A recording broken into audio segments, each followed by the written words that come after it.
make mistakes. We have happy accidents. Don't get upset if something doesn't go right. You learn from mistakes.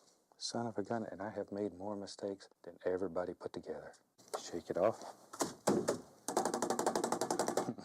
Beat the devil out of it and go about your business. Over and over again, I say, we don't make mistakes. We have happy accidents. Son of a gun, and I have made more mistakes than everybody put together.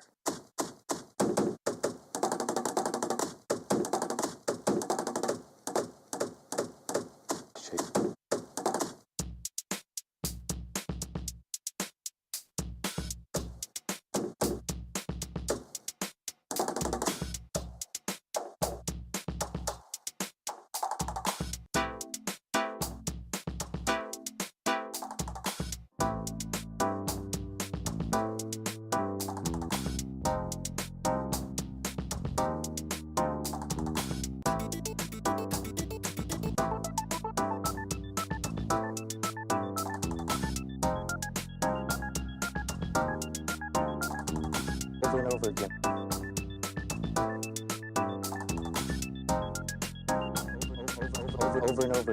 Over and over.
Happy accidents. Happy accidents. Don't make mistakes. Happy accidents. Accidents. Happy accidents. I say don't make mistakes. Happy accidents. Happy accidents. Don't make mistakes. Happy accidents. Happy accidents. Don't make mistakes. Don't get upset if something doesn't go right. Happy accidents. Don't get upset. Happy accidents. Don't get upset if something doesn't go right. Happy accidents. Happy accidents.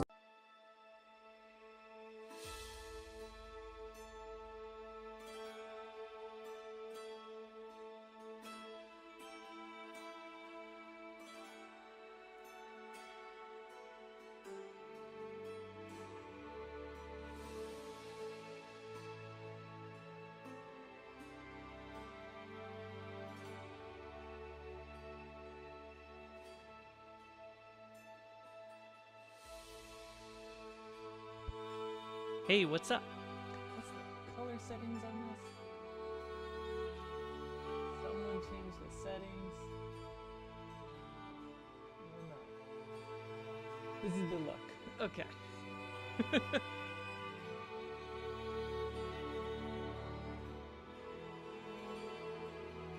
How's everyone doing?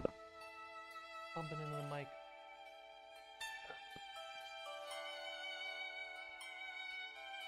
Kobe. Since I've been able to catch him. Chance, enjoy the stream, everybody. Gotta head back to work. Hopefully be able to catch the tail. Alright, I hope to see you at the tail end.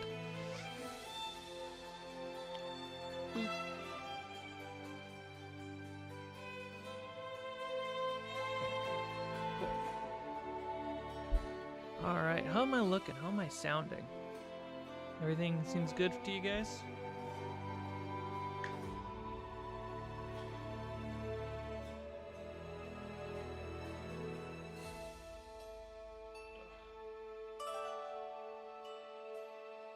Great. Fantastic. Ah.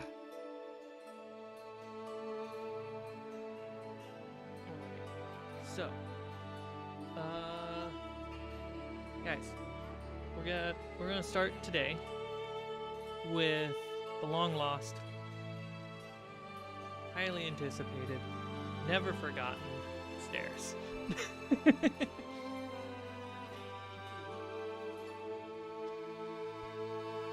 Alright, so we're going to start painting these stairs. I got them all primed. And the spiral stairs is actually not fully painted. It's just the prime and then a base sand looking aesthetic. Ooh, get out. Don't interfere. Technology, get out of my tech. So, yeah, we have this guy, which is looking pretty good, just for the base color. We're going to do that to these, and then after the base color, and once it's a little bit more dried, we will add on little variant colors to each stone. And then we're going to wash it, and then dry brush it, and the stone stairs will be done. But while things are drying, I will go through some new stuff that's all piled up over here. Let me go grab the paint and get deep into this. Swordplay, howdy there. What's up?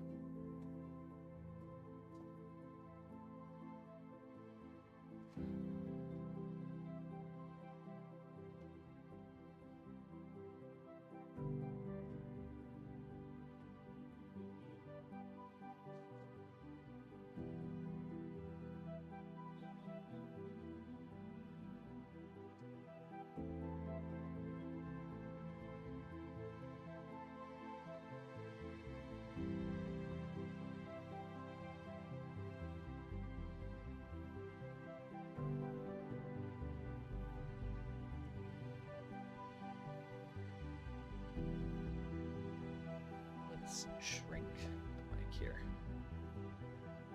Right. Got a new top down for you guys. Let's see how this goes. That should be fine.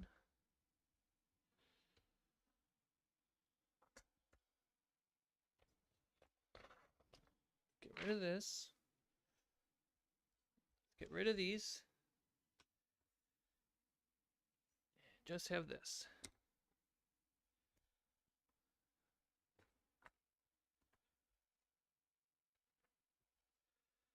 How's everyone been doing, by the way? What flavor are those cube snacks? Strawberry? Cube snacks. Oh.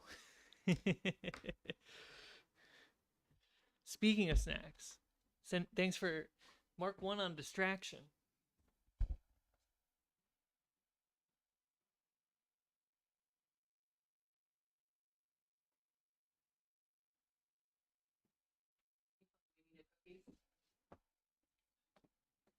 Allie baked some cookies, so I'm gonna have a couple cookies. Keyword is baked.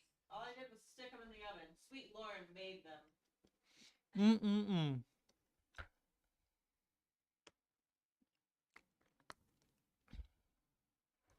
Delicious.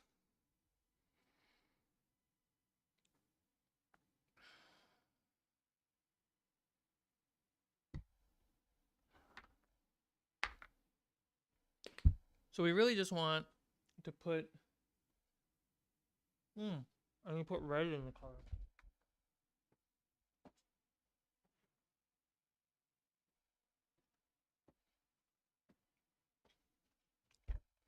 It's a really tight fit right there. Okay, so we're gonna put some red in this paint. If the GoPro wobbles too much, let me know.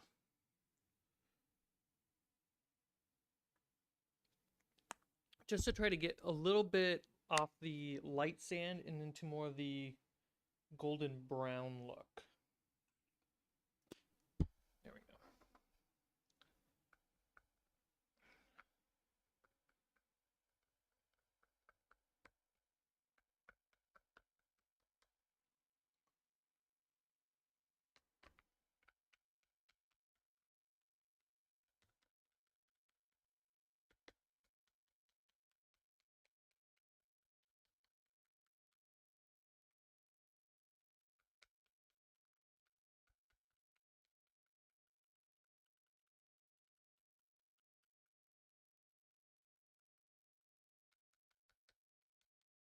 Okay, we got some red going. More yellow. Just, there's going to be so much we're painting. So it's okay if we overdo this.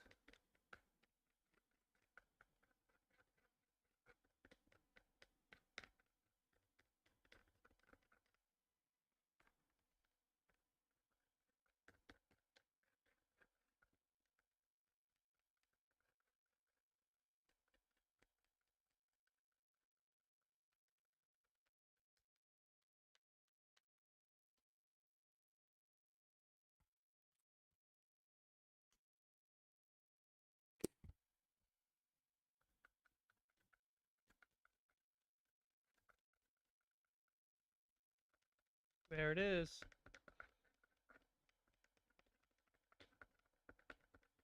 All right.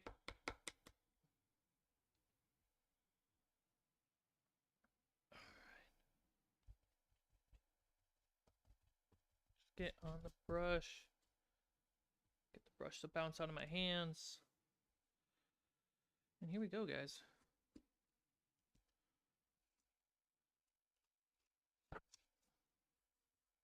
And it's just the freaking easiest approach. We just cover everything. Now we don't have to worry about getting in the deepest of deep cracks, because that's why we did the black prime.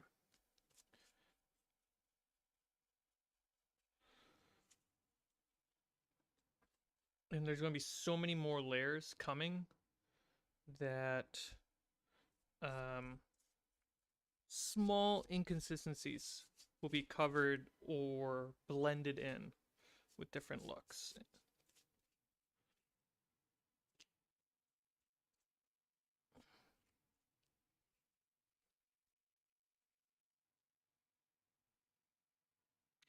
Make sure that this GoPro sees me. It sees what I'm doing.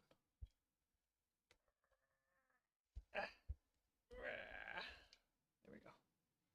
Gotta work for my shot.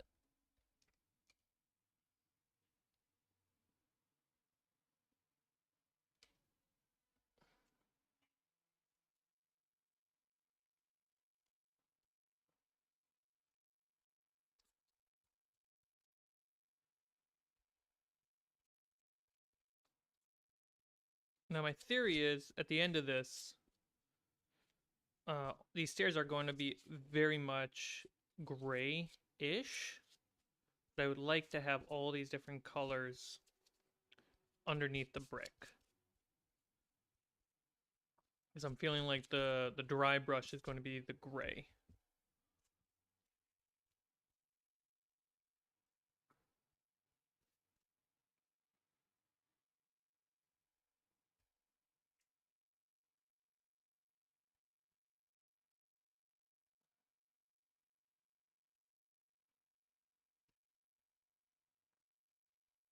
How's everyone else doing today? Y'all having a good day?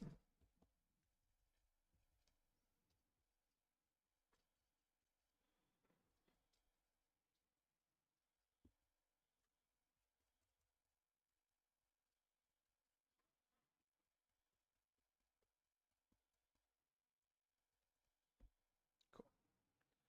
Put you to the side. So let's take a look at this before I put it over. Show you on the GoPro. How's that look? Looks a little wonky with me in the way. Let me try this. So, oh man, I think this looks cooler if I do it this way.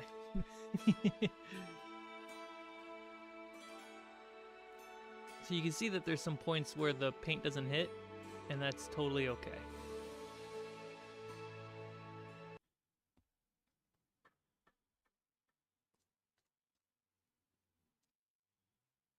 Say that, and then I'm just gonna go sloppily in there. I do want to cover the base though. There we go. Ooh, I just got some red in there. That's gonna look nice. Cool. Try to cover up with, I don't know. it standing. It fell. All right. Next stairs. Let's do the big one where it's like the dual left and right.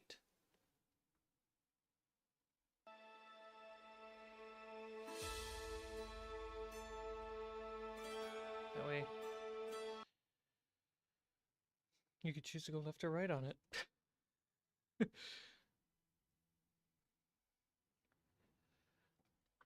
You're editing at work, but watching this on the side. How's my day been? I've been making thumbnails for client. I sent in an invoice. My ear has been acting weird today. See how that goes. I think I slept on it wrong. And here I am. I've been catching up on learning more about DC 20, which is the Dungeon Coach's 5e variant, I guess. Learning more about it, it's very much not 5e. It's its own thing.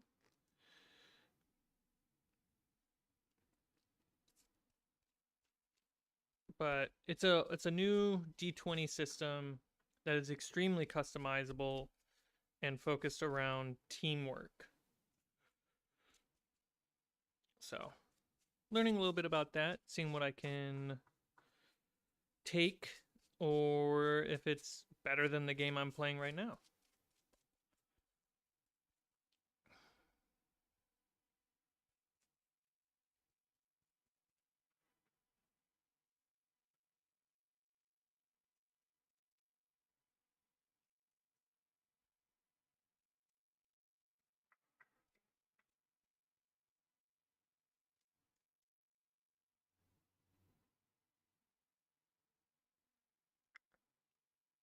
It's been a blast so far. The Patreon members get a sneak peek of the ancestries today.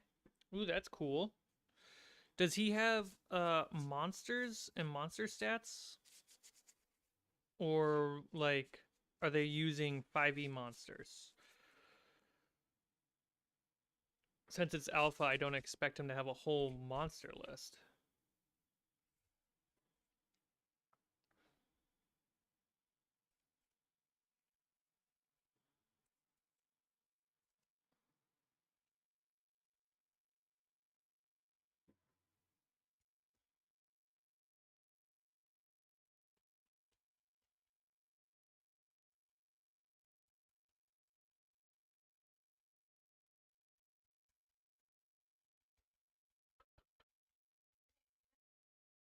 What?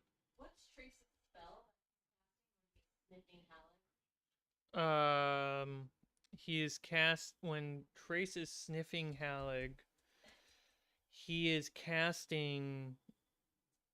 What's that Palin ability that allows you to detect good and evil?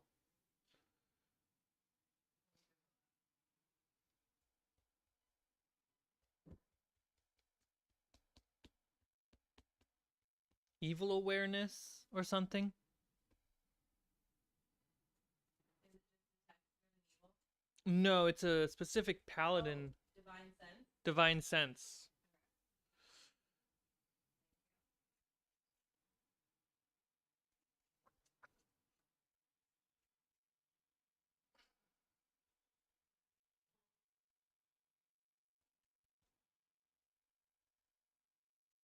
You guys can hear music, right?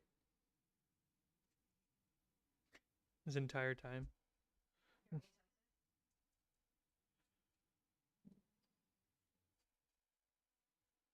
it?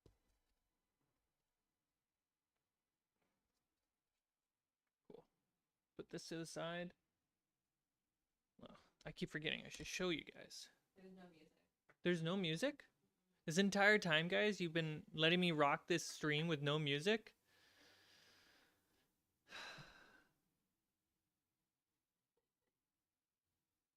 Gosh, guys.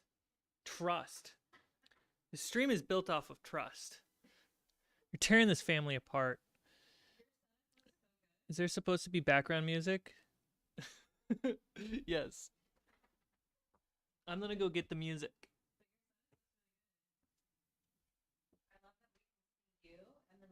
close up of you crafting.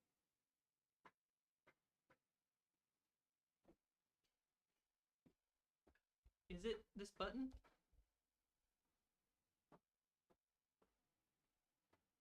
I don't hear anything. You just cause a little earthquake every time you go to the table. I know, right? Music.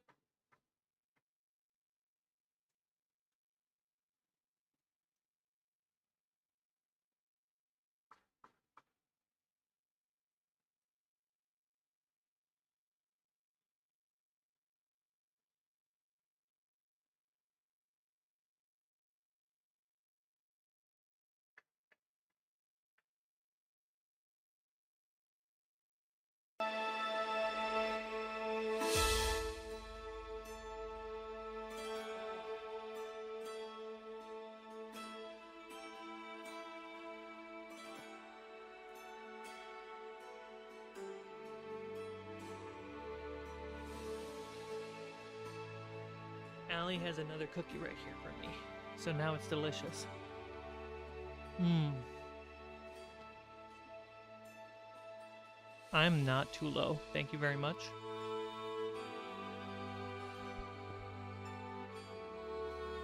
Hey guys, am I louder than the music right now?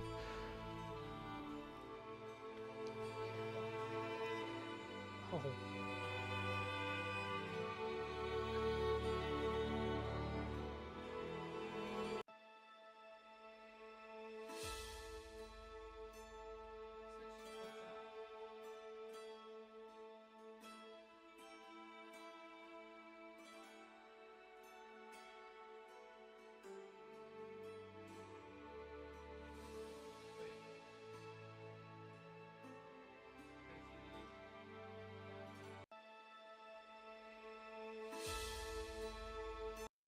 now you're back to your normal 2-shot. Music went bye.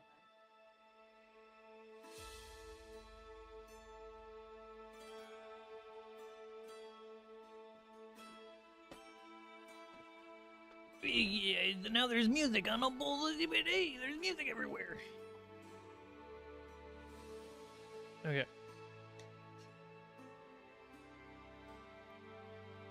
So, now you guys should be hearing music.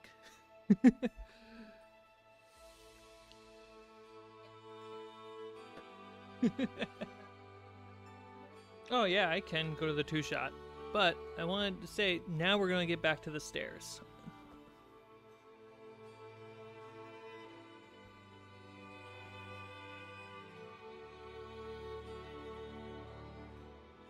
Just for everyone who's new needs to catch up. So what we're doing is we have primed all the brick stairs that I made brick by brick.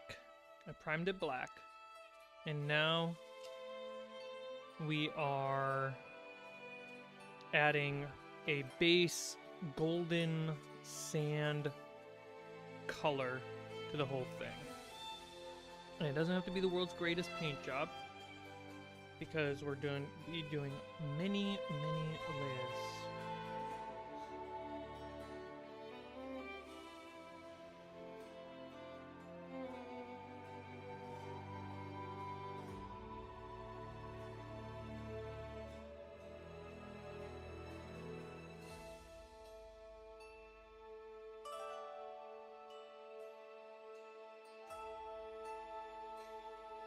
It'll probably end up being a gray brick setup.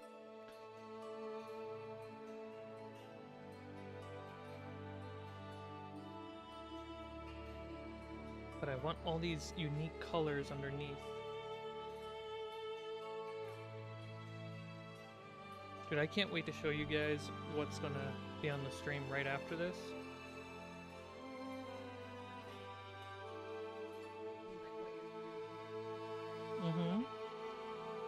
While we wait for the stairs to dry, I'm gonna bring something special on the stream.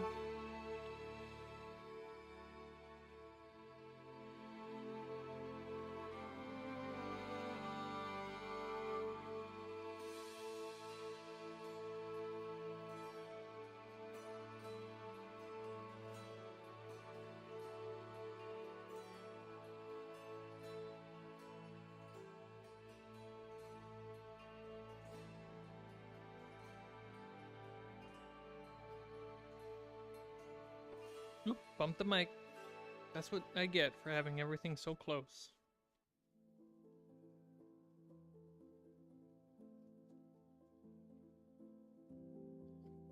Great.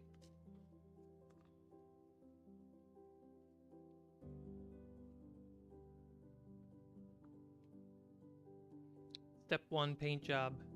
Success. Look at that. Bricks. I think each set of stairs is roughly like 300 bricks. And then the spiral tower is close to 600 bricks or something like that.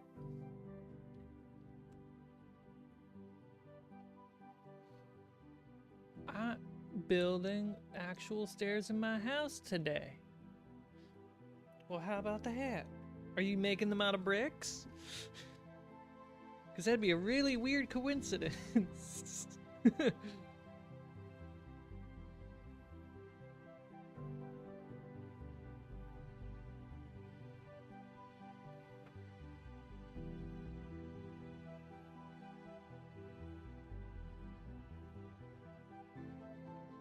Hesitating. Stop hesitating. Just paint. Get the color on the bricks. There we go.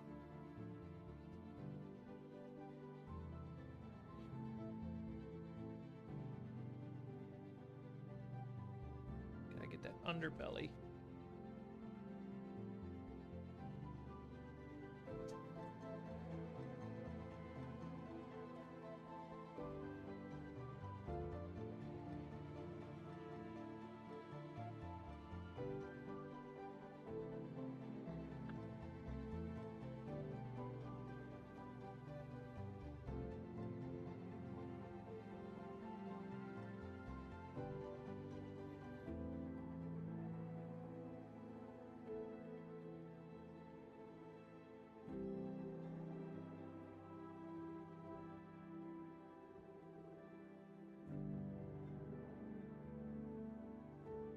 I basically used up all the paint that I thought was like overfilling and too much. Basically used it all.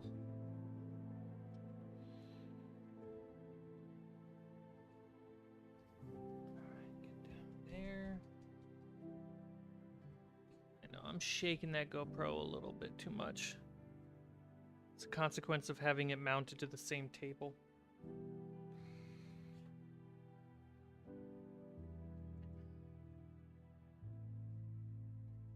And then the spots where my fingers are touching, I'm just gonna have to paint over it once it dries.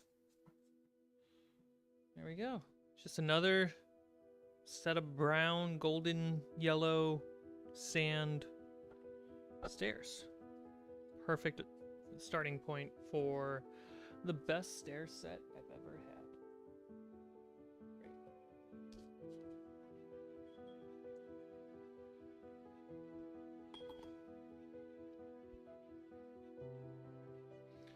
Guys, it's been a minute since I streamed.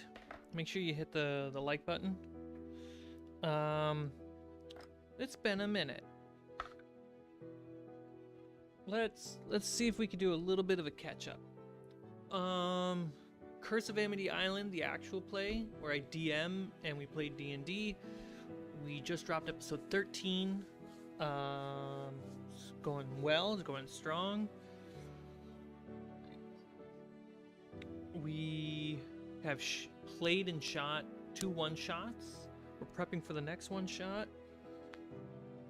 And I've been editing a lot of freelance stuff, so I haven't been able to stream. And the schedule, I've been throwing off my own schedule and stuff like that, so blah blah blah. Comes down to me trying to buckle down and do more streaming more often. So I'm gonna get back into my weekly schedule so you guys can hang out with me more often. Because I know not everyone who joins this channel is here for the actual play, they're here for this as well. Oop, dang it. Carefully tap that like button. Just carefully. Just as I carefully tap the microphone. Okay, so this.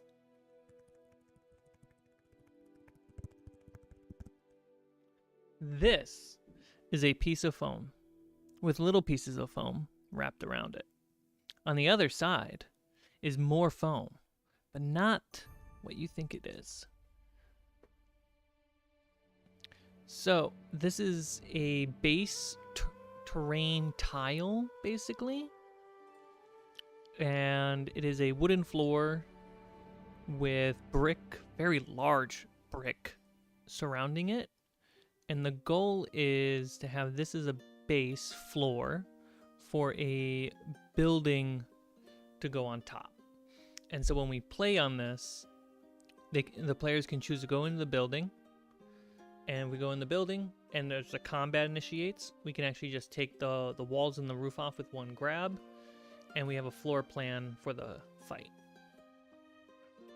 And then if we're in a manor or a bigger building, I can just use these to make extensions like rooms and stuff. Are there plans for Refuge to return? Not at this very moment. That it has more to do with scheduling and communicating and just getting things done. So it's just a waiting game. While we're not producing a Refuge season, I'm just doubling down and hyper focusing on like Curse of Amity Island and the next adventure in that same world. And then once the stars align, as they need to for D&D games, then we can play more games.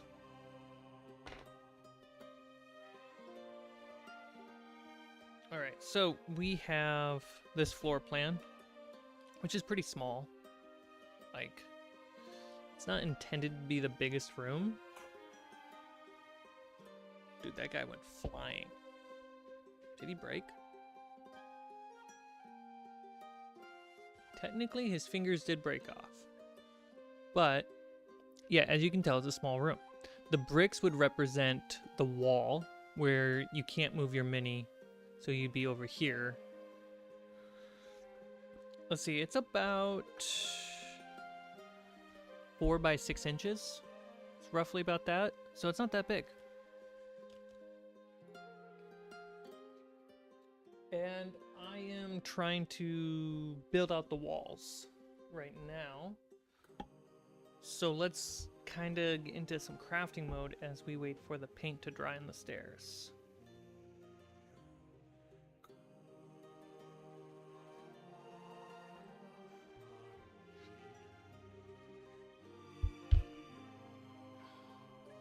So I did a test making a corner top piece of the outside wall.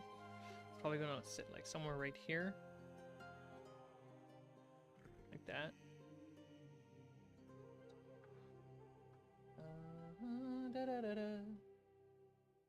Is this a wall?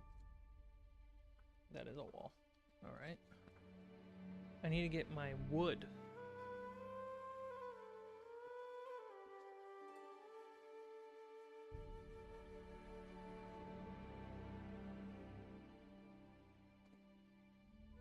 Last night I viciously cut up hundreds and hundreds of pieces that are all meant to be different types of wood that will be used. That's the roofing I just grabbed. Then we can see we have these 1 by 1 pillars. Yeah, let's use the word pillars. But the problem is these are 8 centimeters tall, and we need the 6 centimeters tall. The 8 centimeter is for taller structures, like a barn first floor or the mining scaffolding, which is a little bit taller because it's meant for a different thing. Whereas living is going to use the 6 centimeter. All right, so to get this ready, I need to give it texture. So what I'm going to do is take this mechanical pencil, see if I can give you guys a close-up.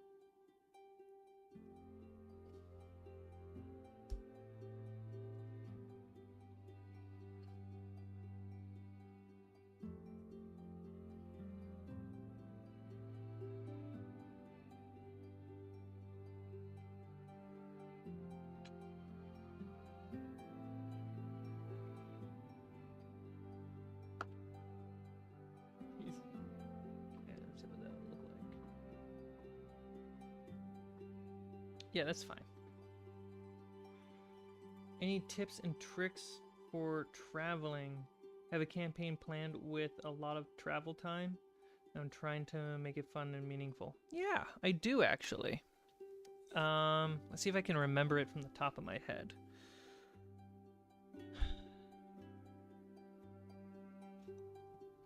So I would roll every day. I would make a very small table. Top of the day, the players choose which direction they're gonna go, and you roll to see if they get lost.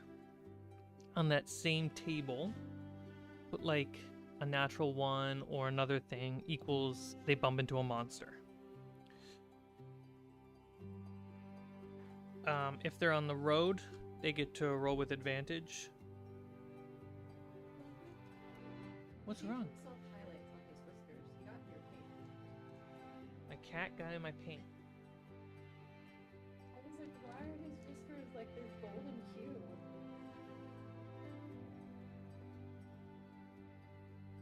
Unless the one for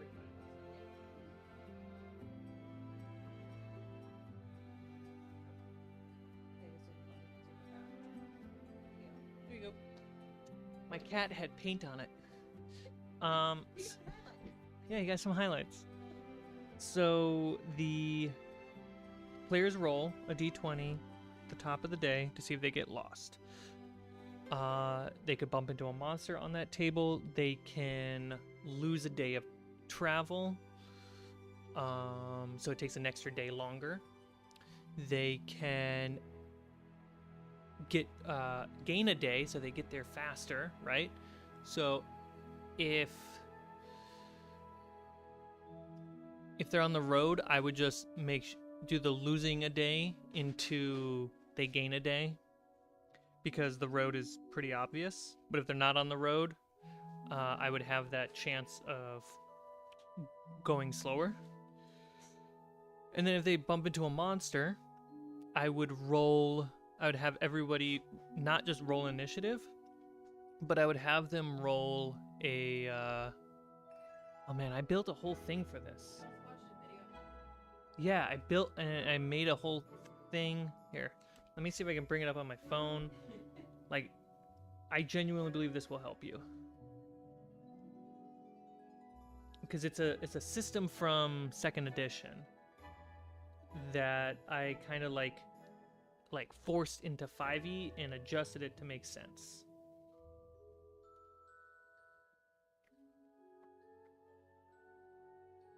Because, oh no, 1st edition.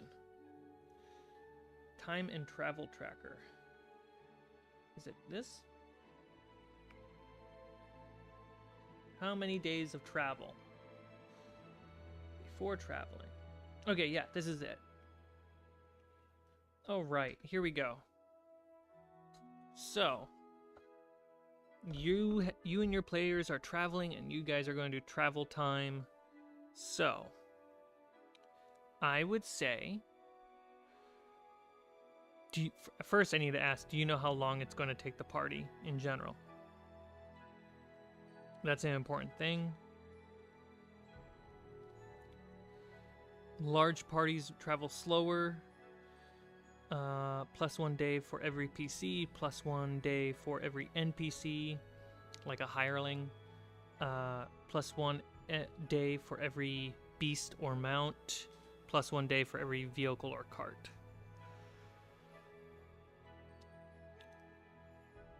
Alright. How to run travel. Use wilderness turns. You may choose to use a hex map or drawing, or simply use theater of the mind. Procedural tables are very useful. Common wilderness turns are 1 day of travel, but for fast travel, which is great for less hostile terrain, the DM and party may use a wilderness turn per week. For more dangerous travel, a wilderness turn can also just be the morning, midday, and evening. Let's see.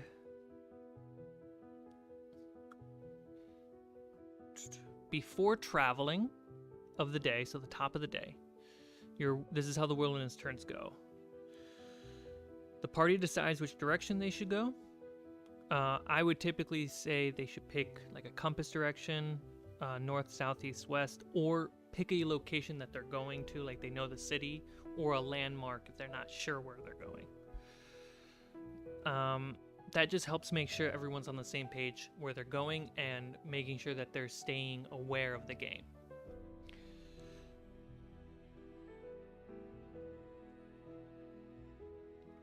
Party rolls to not get lost. If the majority of the party fail, the party is lost and adds 1 extra wilderness turn or day of travel. Players roll on the wilderness event to determine what is discovered that day while traveling. If a monster is not encountered or the party evades, the turn ends and we go back to 1, right? So we choose which way we're going. We're going to roll to make sure we're not getting lost, which if we roll poorly, we add a day to travel. And then we just roll on the event to kind of see what we will bump into.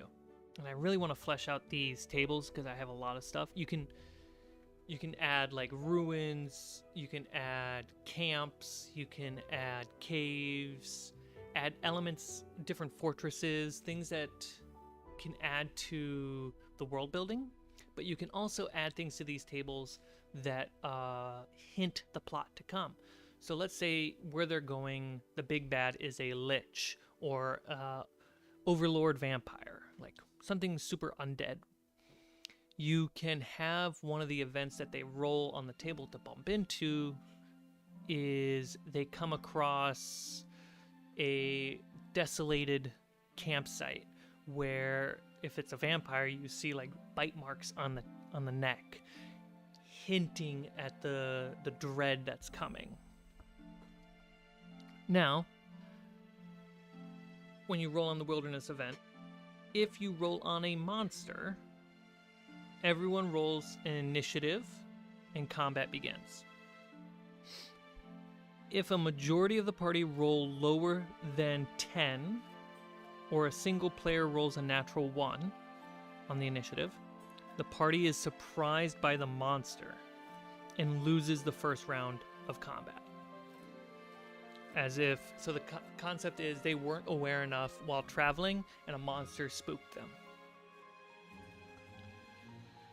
If the monster is surprised and the party is not, the party may automatically evade, but if neither are surprised, evading requires an evade roll by every player on the same round. And I'll get to evading in a second. After that, the DM rolls the monster's location, 4d6 times 10 feet, 1d8 direction. So that little beat is kind of like, okay, combat starts, you have a map. Rather than the DM trying to think, where am I going to put the monster? Roll a d8 to figure out what direction from center is it going to be, and you can kind of have the dice to tell you where it's going to roughly be on the map. It's just a little way to remove thinking. And then number 9, the DM places the party on the map based on their marching order. 10, at the top of the first round, the DM rolls the monster reaction to set the stage. So the monster reaction is basically you're rolling to see how aggressive the monster is. Is it an immediate threat? Is it hostile and possible going to attack? Is it uncertain and confused? No attack, flees, or is it enthusiastically kind? So you can have that. The wilderness event table, instead of just a monster, it could be traps and hazards. Something special, like I was saying. Signs of destruction. Weather change. While they're walking, one of the things that happened today, it rained.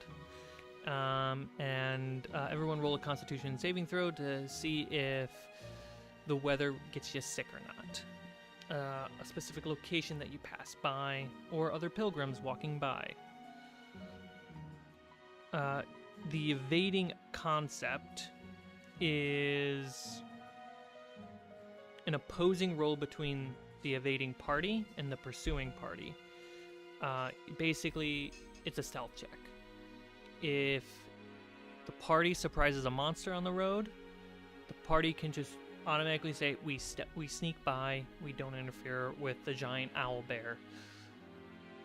If the monster surprised the party, or no one is surprised and it's just even, on an entire round that everyone has a turn, everyone's got to spend their action hiding. And if everyone successfully hides, boom, we evade, we move on.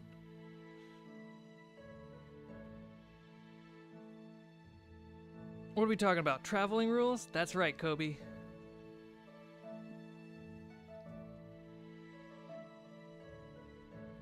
Wombat asks for tips and tricks for traveling. So, yeah. And then after the combat's over, we wrap up the turn, the travel turn, and we start a new day.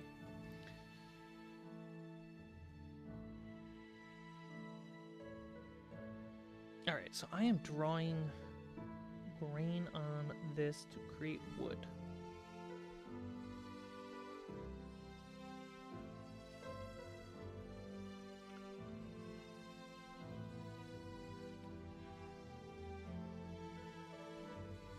And it's very much the same system that was used in first edition.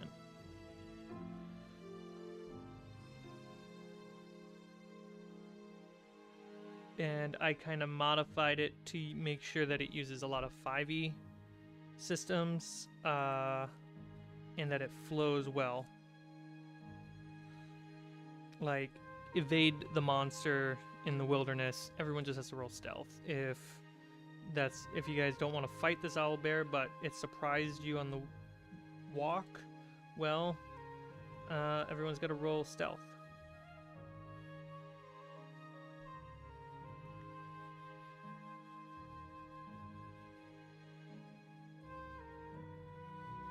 And it's recorded, so that way you can just rewind this if you need to copy it down.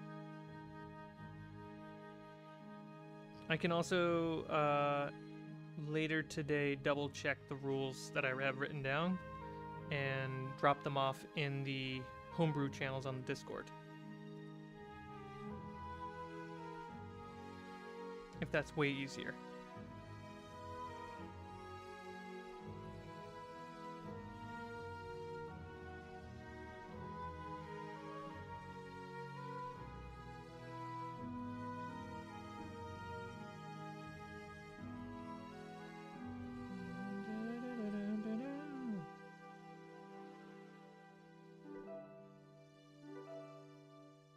Am I just doing this behind the wrong spot? Wow, guys. I have two cameras, both super wide, and I still did it off camera.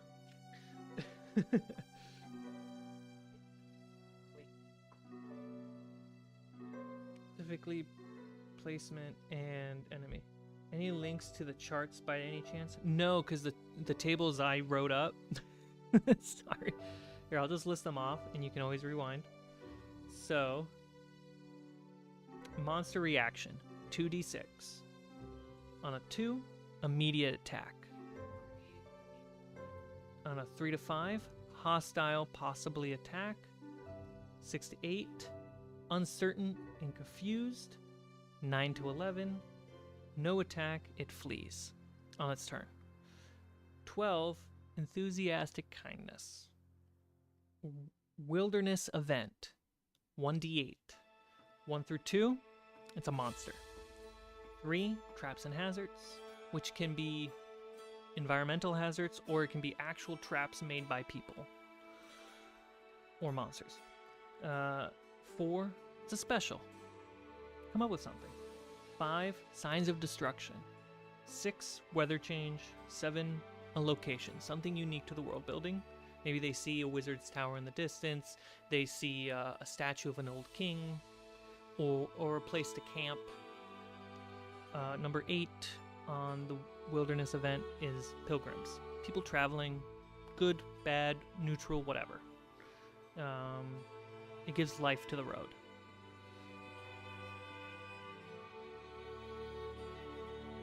And then rolling to see if they get lost, it's a d6.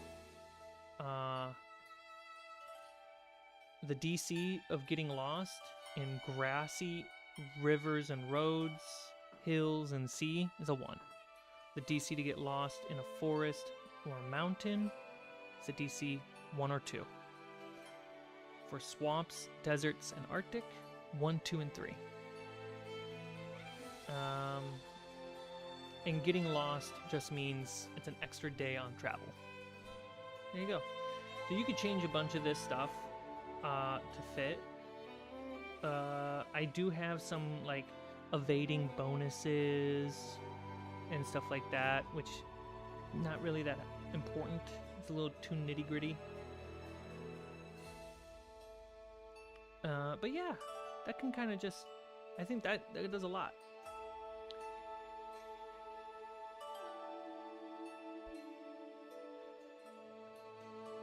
It's got to be tweaked before. Yeah, don't worry. I have a video to make. I gotta do another travel video. Miss 13, does Fables of Refuge continue soon? We're still waiting on scheduling and discussing what that's going to look like. And until then, my focus is on the world where Curse of Amity Island is taking place, which is Fables of Aeda.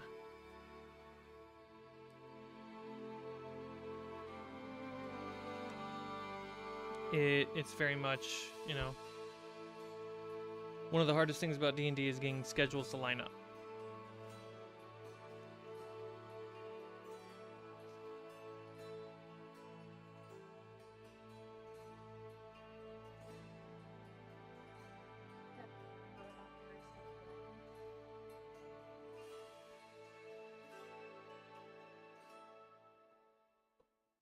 Again, I'm doing it just like right off camera because the GoPro's over here. Let me. There we go.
Thank you, miss. Yeah, it's hard because it's like when the schedule's down on Fables of Refuge, the question is like, oh, we still want to tell stories and we still want to make games, so we want to invest in another thing too.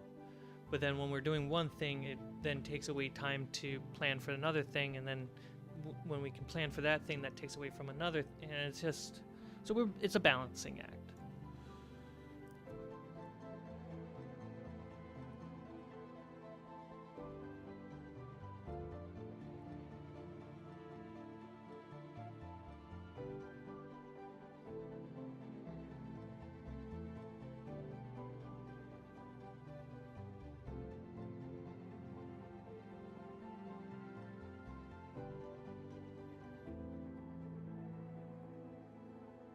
Alright, I got 2 wood pillars done. 2 more to go and we can get to putting this wall together.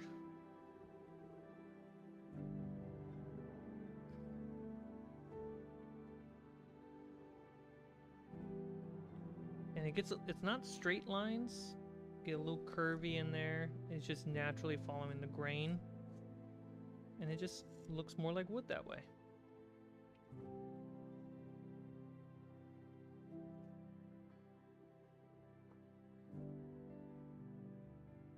I do have a couple videos filmed and a handful scripted out. I gotta double check my scripts, which is more of like a beat sheet than it is a full-on teleprompting script. For some D&D advice videos.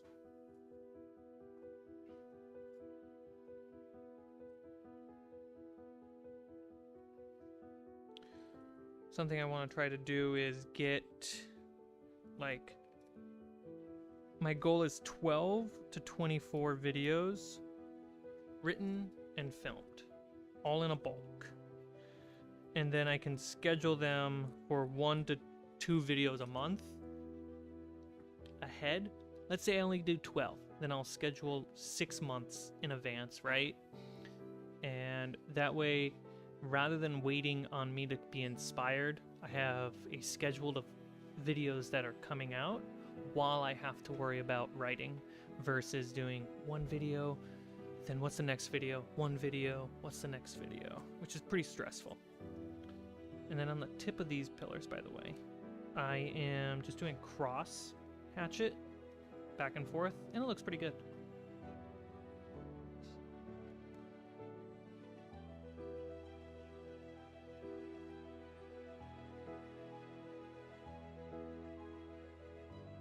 I think the hardest part about writing the D&D advice videos is I want to talk about a thing that excites me, but then how do I package that in a way that it is not the same thing that's already there for you guys somewhere else, where what I bring up actually provides you with value. I think I have a few of those, which is really cool and really hard to do.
Alright, so we got 4 wooden pillars. Let's pull this camera back a bit. Pumping the mic every chance I get. I'm sorry, guys.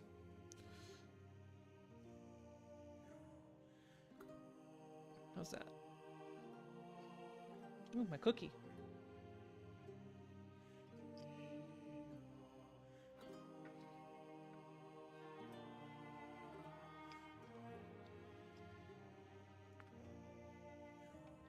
So this is a wall. And in this wall is... It's meant to look like, what's the word? Not plasto. Pasto? No. Pasta. No. Stucco. And basically, I make sure that it is a texturable side with tinfoil, and we have a stucco wall. I make sure to run my thumbs off the corners of these pillars so bevel them out.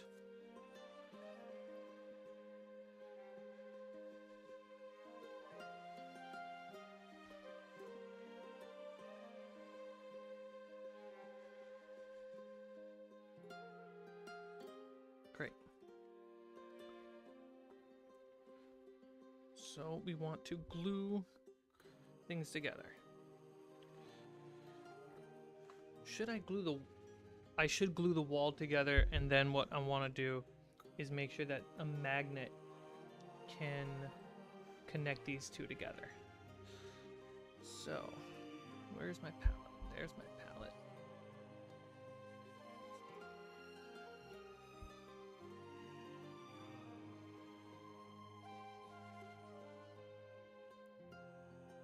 There we go.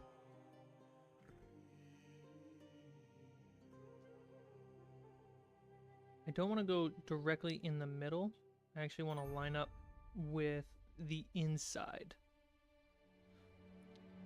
And on this wall, the inside of the wall is actually kind of busted because of how I cut it. Gosh, let me get a better angle for you guys. I'm so close that my corner cam just ruins the shot.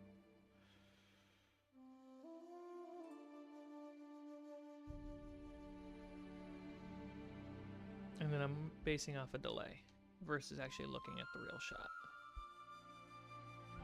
There we go. So,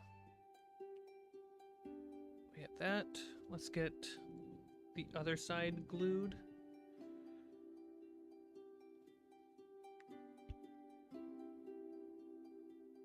So this side is going to be where I'm going to put a door. And my friend is 3D printing the door for me.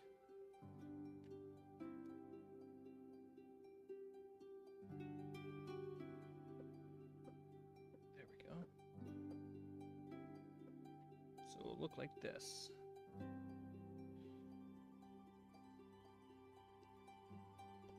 I just like this angle.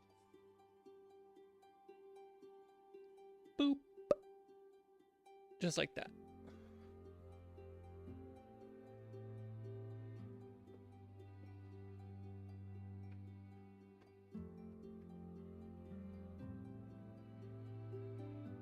Right to the edge.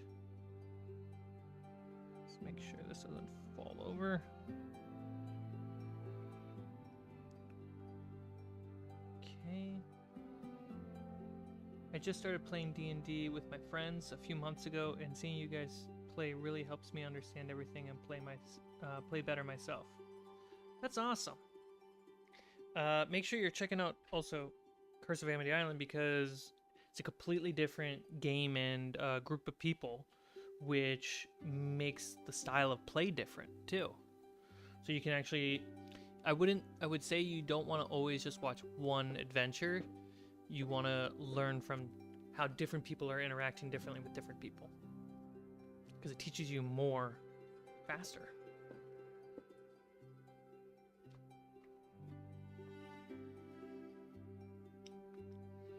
But that's exciting that you just started playing with your friends.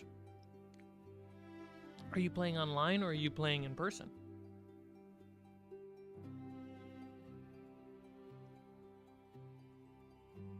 I feel like...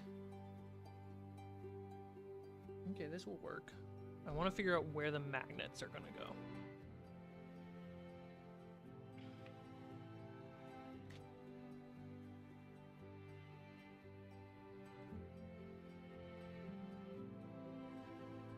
Basically, one magnet's right here.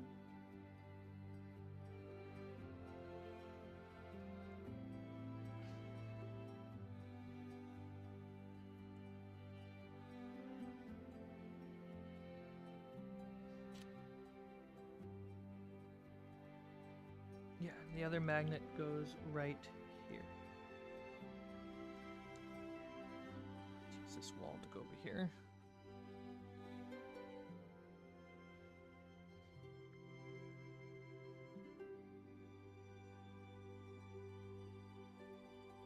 Okay, and then logically, yep, cool. So those will be the 4 magnets.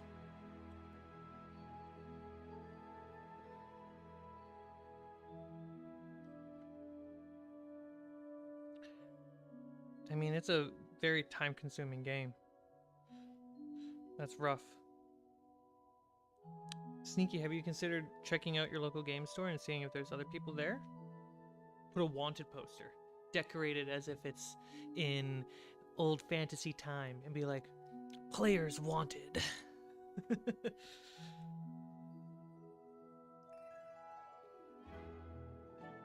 Where is... I had a pre-made picture of what this is supposed to look like. Okay, so I'm gonna decorate this stucco wall with other pieces of timber, but I need to get that 3D printed door. Oh, you know what, guys? Go to Patreon. Patreon. We're staying above 200 on Patreon, which is great. Which means if we can stay above 200 for the next couple months, I can probably get a 3D printer. Maybe. I don't know. Depends on the price of a 3D printer. On our heroes for That would save us a lot of time and money across the board.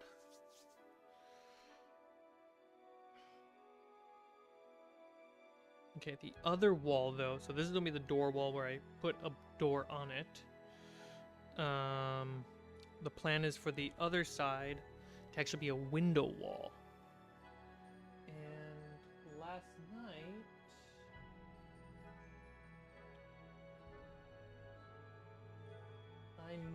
I like prepped the wall. Oh, here they are. Yeah, we use this one. Is there chocolate on this? Do I have chocolate on my fingers?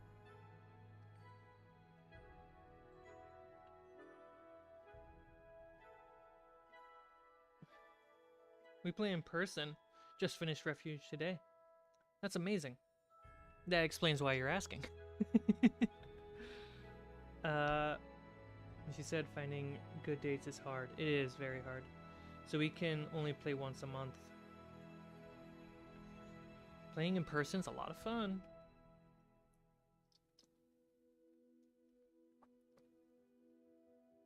What about a good resin printer, Sneaky? Okay, so this wall, I don't know if you can see it on the GoPro.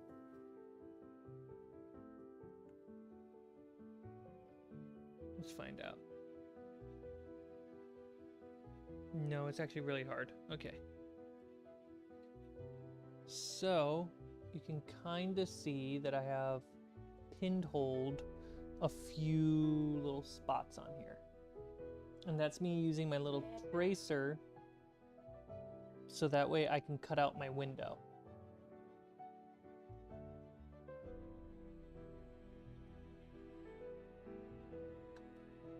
Now I just need my knife.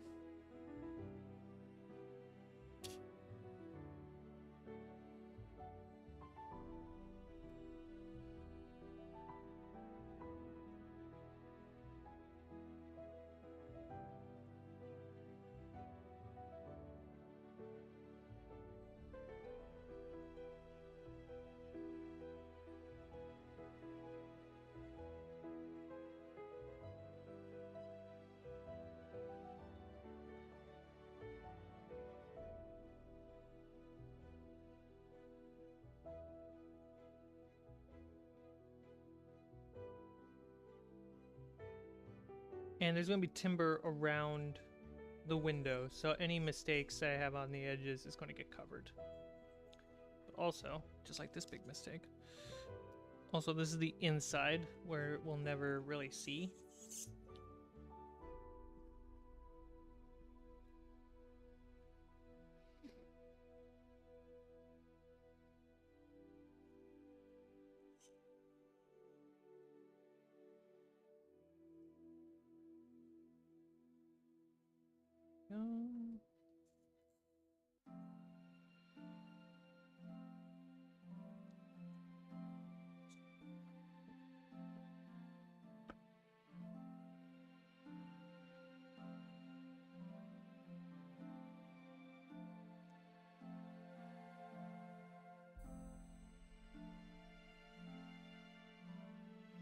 This tip of the blade is a little dull.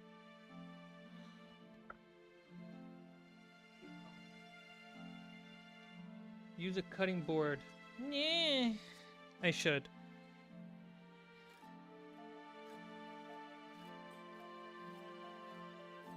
Cool.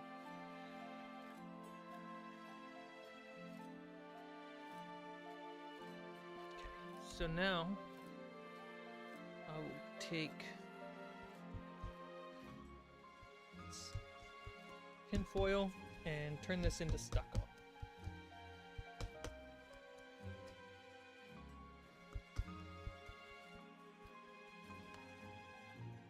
There we go.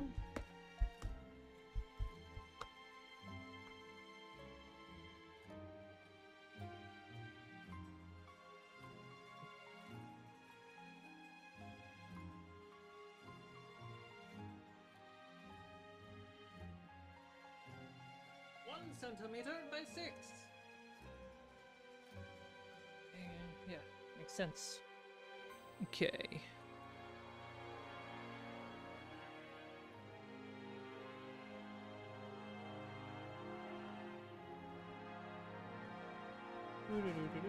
There it is. Right, so we'll put this piece of wood right there. Make a line so I know which one.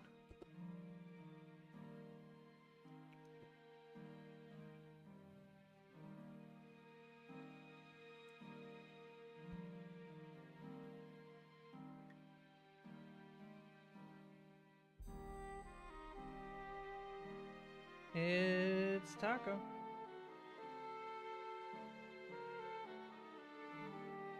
What up, Taco?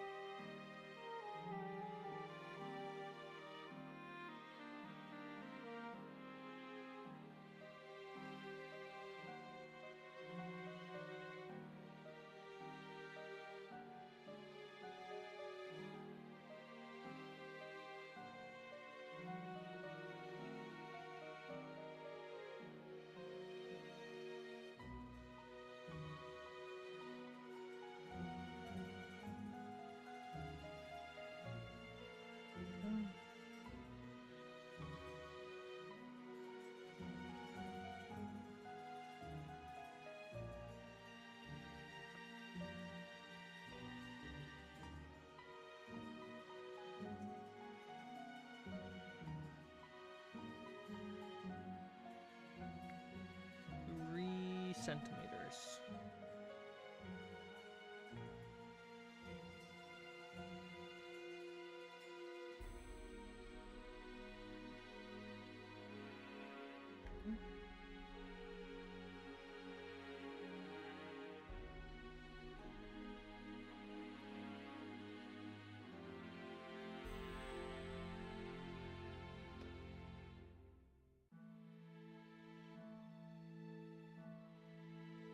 I think my glue bottle's big enough.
It should just quickly come back.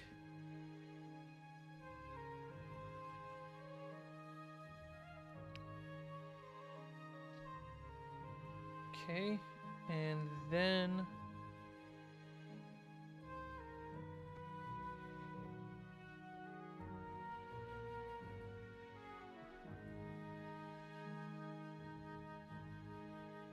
the stream is stuttering.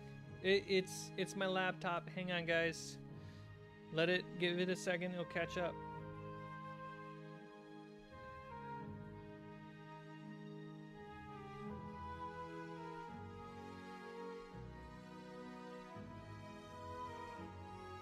See? Look at that.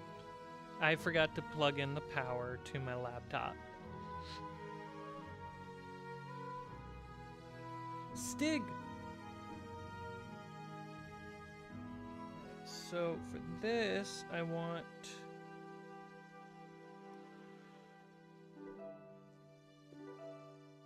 Oh my gosh. This is actually a tough one. Okay. Nope, I want to go this way. I'll go straight to the corner.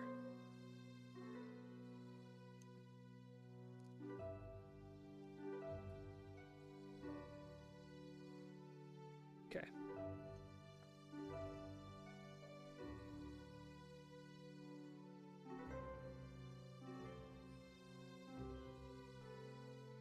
Make a line. Make a line.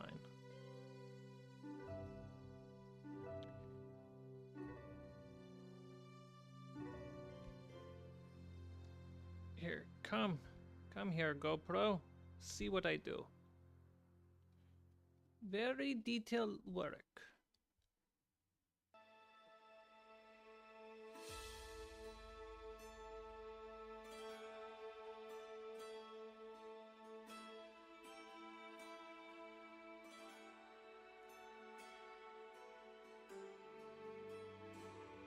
Go.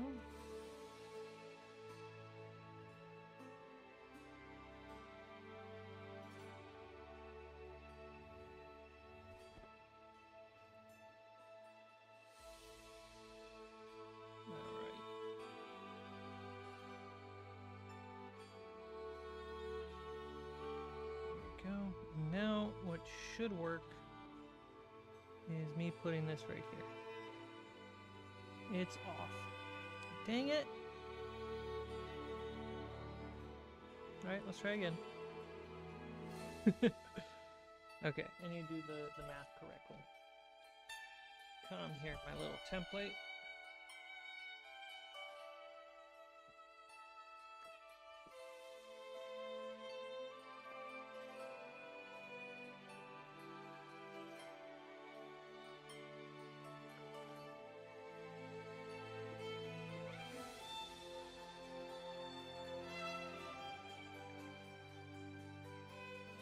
Okay.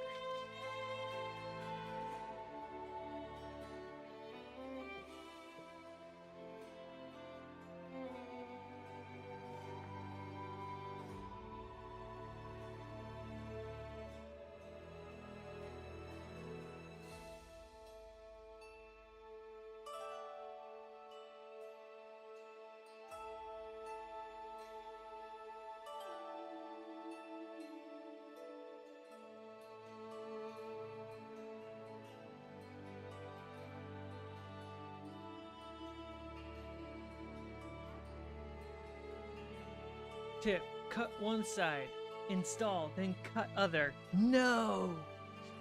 Never!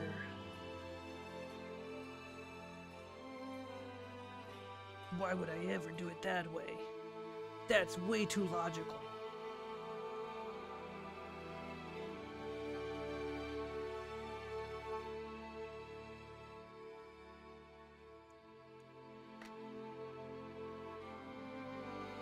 You're adding too many smarts to this brain. You sneaky son of a devil. Alright.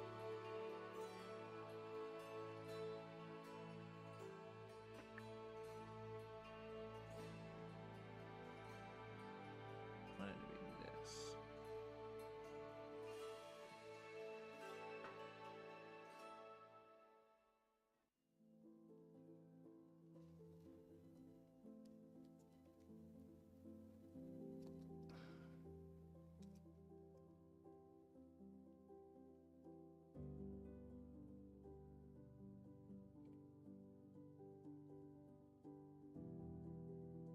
What are angles?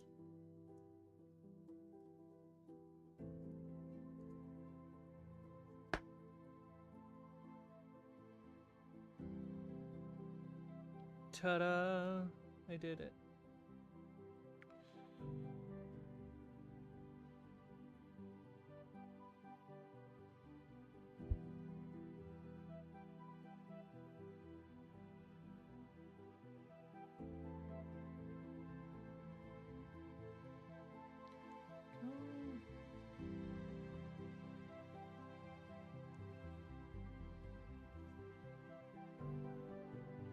Fantastic.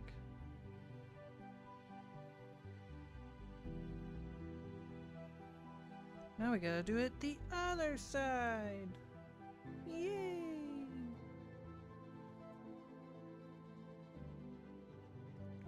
Guys, this stream is brought to you by time. Time gained, time lost. Either way, it's mine now.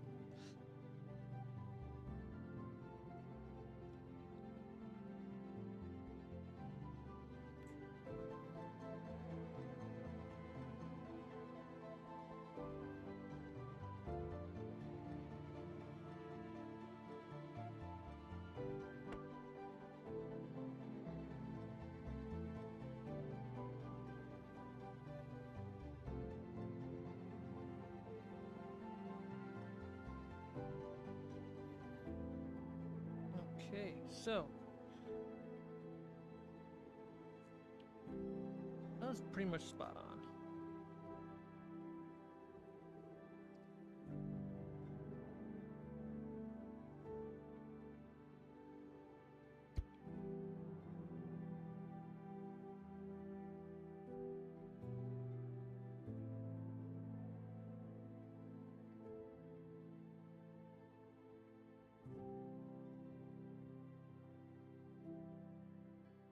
Cool.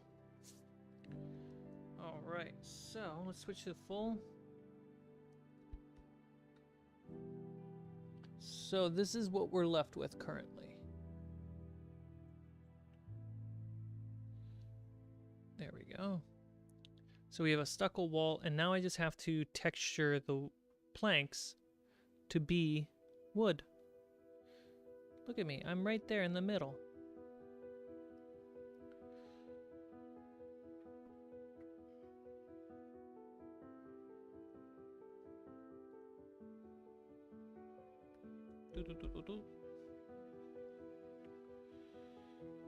So if you're new to the stream right now, we're building a house while we wait for the stairs to dry and the stone dungeon-y stairs.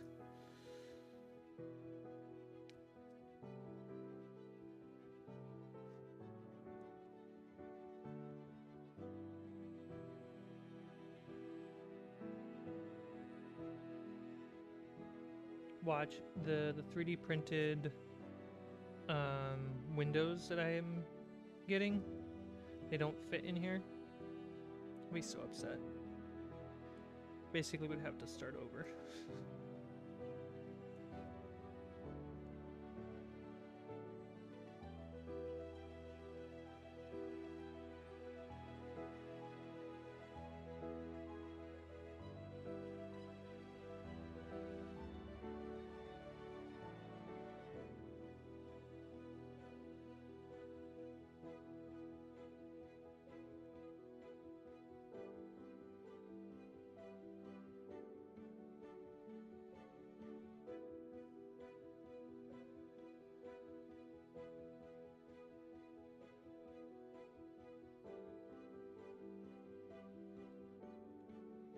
Is the blue not grabbing? Interesting.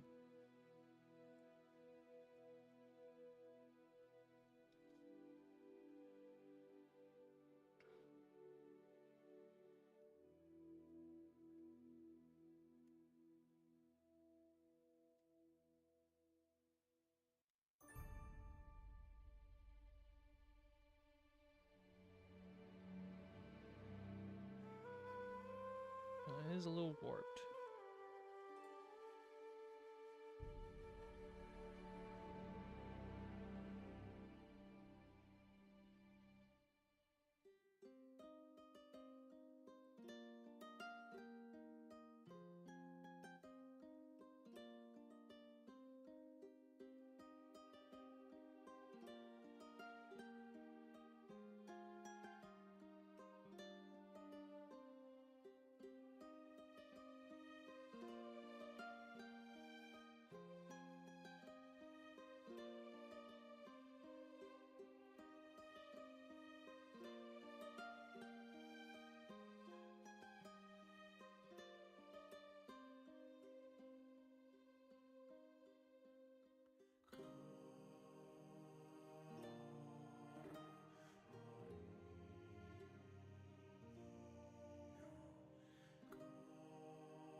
polishing.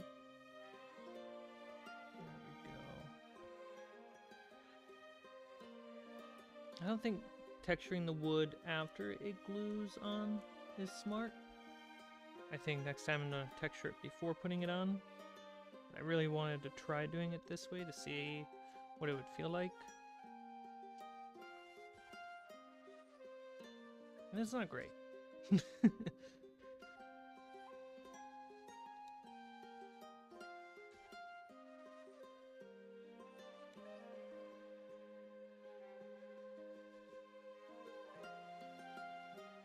But now that I've done it, I know how to do it. It's kind of like the prototype experience.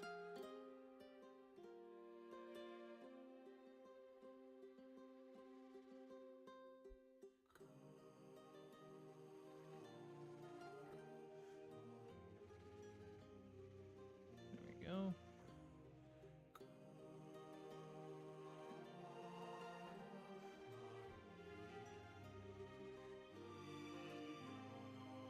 Try and draw in the grains on the side of the wood.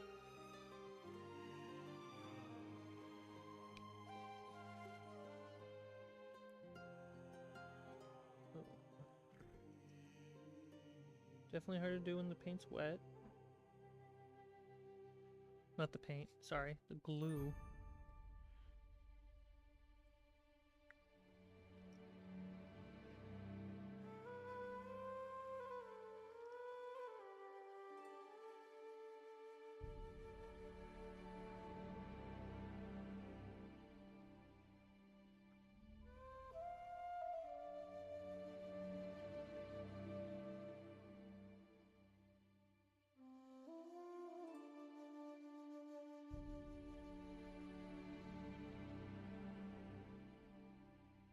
Cool.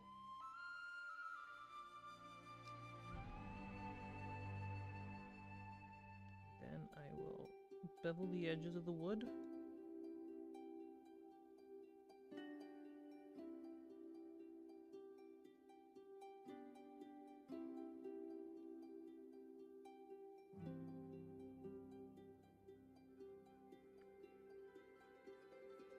Use my fingernail for this angle.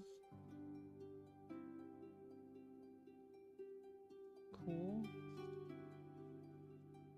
Yeah, next time I'm gonna do the detail work before I glue it together. I'll feel way happier with the results.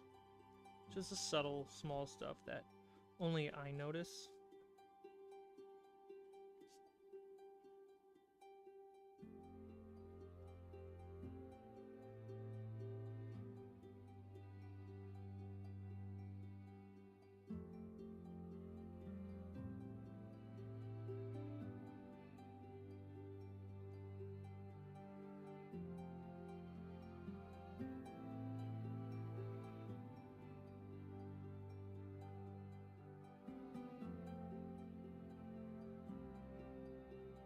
But hey, that's what you do when you learn. Cool.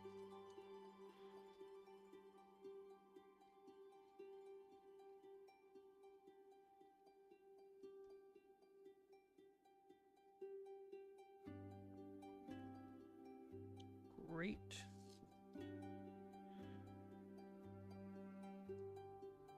Should be able to just cut these off.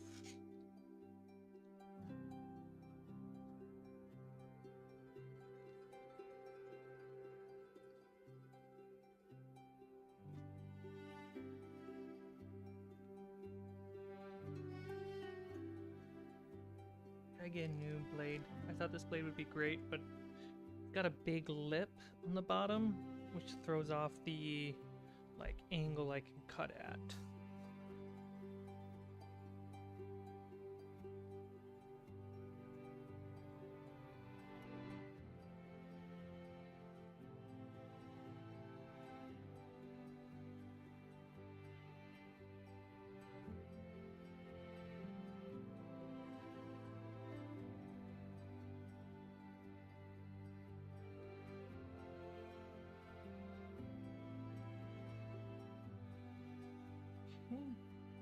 There we go. Clean off the edges. More grain effect.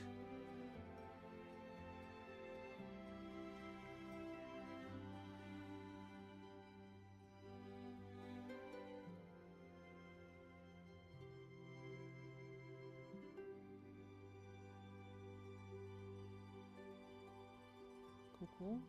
So that's what we're living with.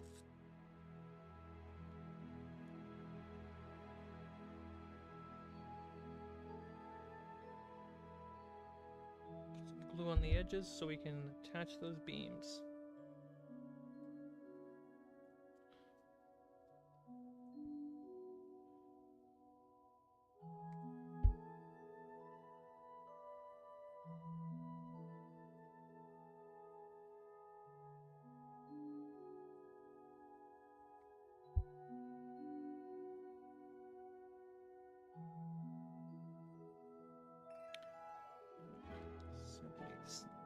Come on. Why you gotta be so mean? Mr. Piece of Wood. So stiff. Be a little flexible. Mr. Wood. Let's do this side. Cool. And then just let that kind of glue in. Come on. I guess this needs a little bit more glue. Thank you, Bookworm.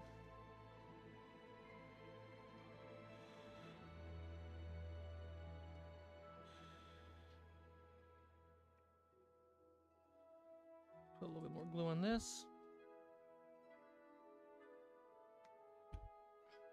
So the reason why I can do all the timber details on this wall, because the whole of the window is already pre-cut. And then the 3D window should just slide right in, and we should be good. Supposedly. I'm going to actually bring the timber in a little bit. That will block some of the window. Kind of like a little bit of a lip. Just a tiny, like, millimeter or so. I think that's going to help.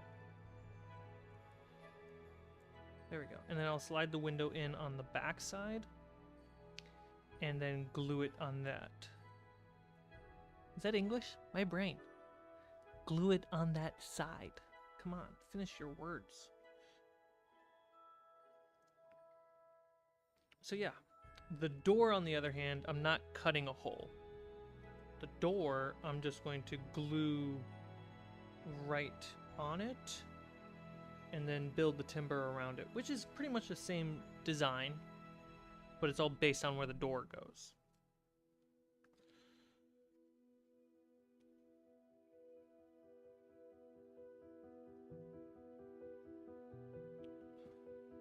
And let's take the floor tile. We can put this right here. Let's put this piece on the back just as support.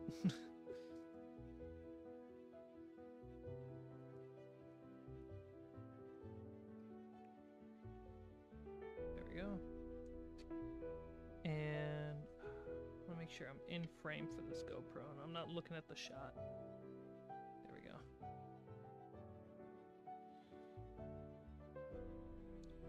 So that goes there. And then the door wall will go on the other side. Put this here. There we go.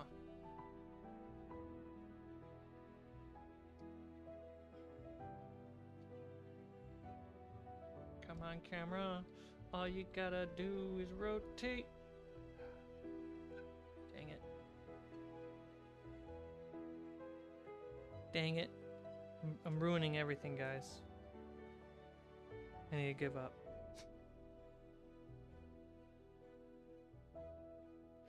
Okay.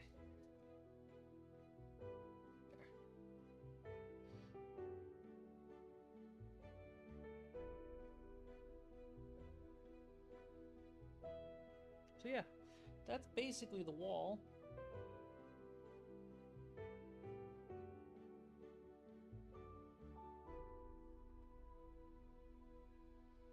And then in the corners under the pillars will be magnets.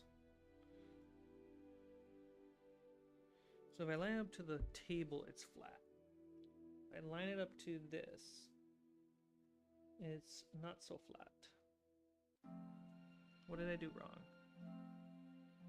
Oh, it's just my stones. Okay, that's fine. So, yeah, roughly an hour. Hey, Chance. What's up? See if I can rotate this. Let's make it real. There we go. So, there. Nice cinematic Dutch angle just for you guys. Next on D20. Cmike ruins everything.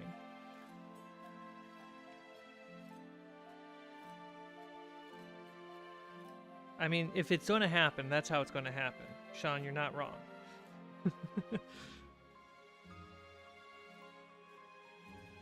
Okay, so I have this corner top piece I want to put on here. But I want to put a beam of wood going across. So this is 8 centimeters. No, because the wall is 11 centimeters. I didn't make the wood for that. That's a lot of cutting I still gotta do then. But overall, this is what it's gonna look like. Here, let me just grab some and you guys can kind of see how it looks like. So wood goes across it and there's a house wall. Wow, it's like being in kindergarten.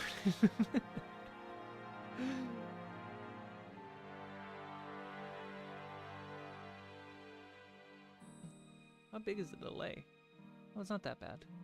So yeah, that's what the build's gonna be. And then I gotta build the roof around that. And then all the walls will be glued to each other. And then magnets in the corners of the floor to attach to the walls.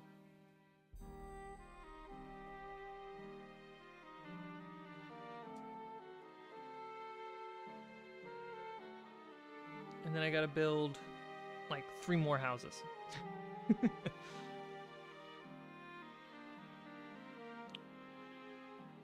But I just want to build this one house. I could build them all like roughly all at the same time, which I think would be pretty efficient. But because I don't have the doors or the windows yet, this could be an error. And then I would just duplicate this error across all of it, and that'd be a waste of everything. So I got the wall ready for a door. I got a wall ready for a window, kind of farther than it needs to be. But I was really excited, and I think it looks really cool. So yeah. What we can do is double check the painted stairs, see how dry they are. And if they're still not dry enough, we can actually work on the next floor, which is bricked around the edge, the bricks are put in one at a time, and then the floor are individual planked wood.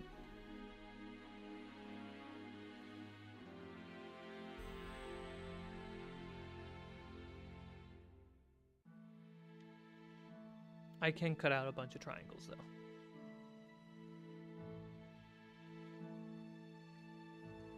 Alright, so stairs. How are you? The stairs are still wet.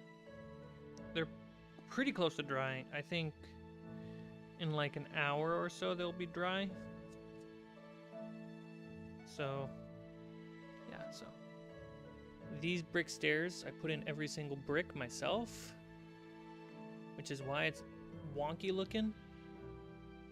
So the individual stairs are roughly, last I checked, about 300-ish bricks.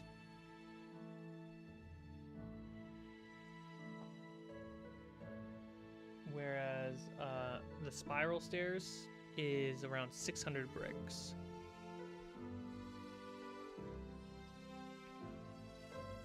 Something about the housing floor. Cookie. This is a cool thing I learned. Let me go to the GoPro. No, I like this. Cookie. So, an important thing that I learned about doing floor tiles this way over normal floor tiles, which anyone on this channel knows I'm familiar with, is this is 1 centimeter thick perfectly. So what I did,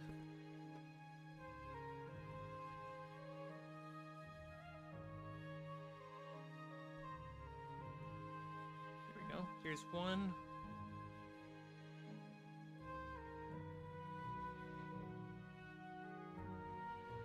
Oh, I put it over here.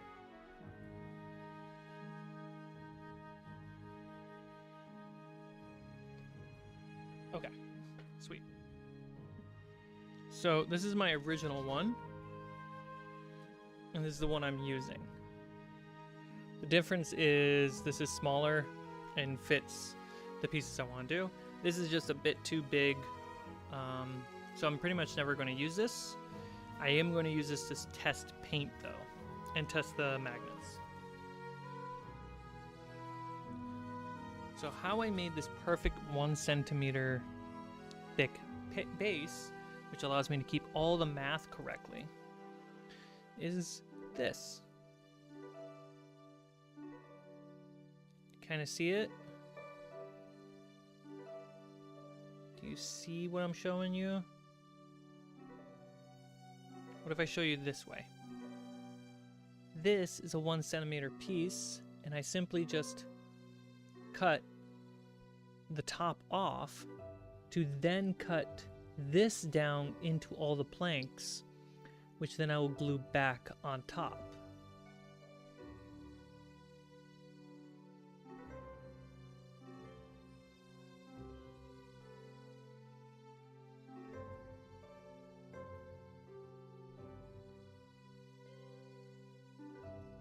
Which, doing it that way, when we look at this, which is probably my favorite bricked base so far.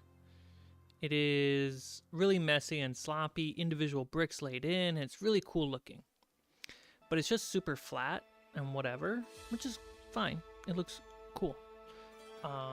If I was to do more brick tiles, which I'm looking to do for like platforms made of bricks, doing it this way is a little bit easier, because then I still have a base that is the measurement locked in, and then cutting off the top and putting the bricks on, I just glue the bricks back on, and then I can just add more bricks around the side for decoration to hide the cut. Hey Nightbot, thanks. Guys, if you want to support this channel and make sure I get a 3D printer so I can make things faster, consider signing up for patreon.com/fablesd20. Link in the chat. Link in the description. Link somewhere else too.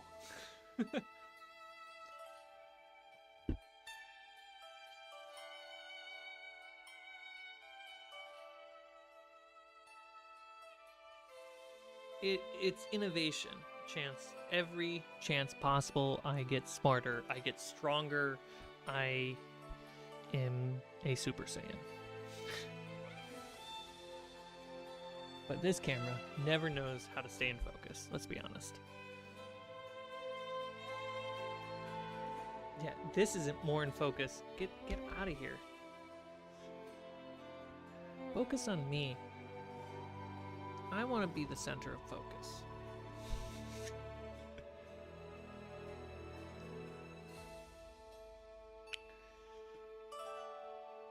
You should use the bricks and make your own fireplace for your house. I thought about that. I did think about that. What I want to be able to do though is use my LEDs to put a fire in there.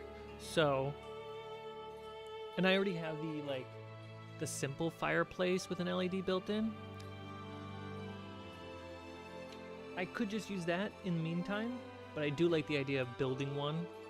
I really do.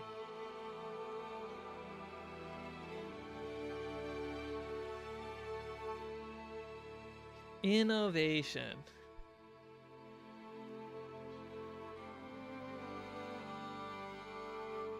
Okay, so yeah, I like this whole, like, you take 1 centimeter, so you have a perfect measurement to lift off of, and then you just cut the top off. So even if I want to put 2 of these together, and these planks are thicker than these planks on accident, right?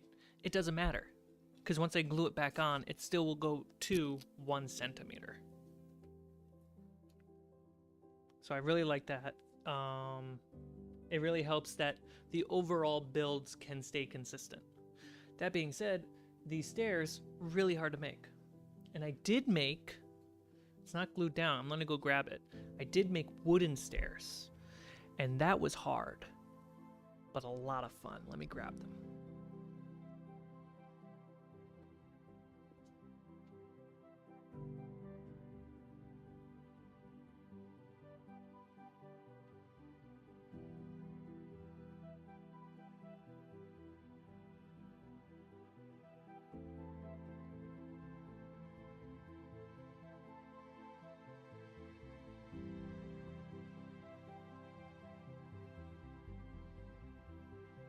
Okay, so first off, when we're talking about fireplaces, I have this, which it'll do, but I do think my little bricks would actually look a lot better, and I can make it a little bit taller to put some of the LED fires that I have in.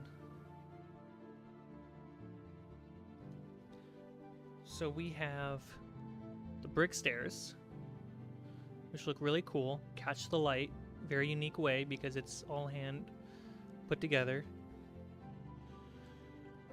And then we have the wooden stairs.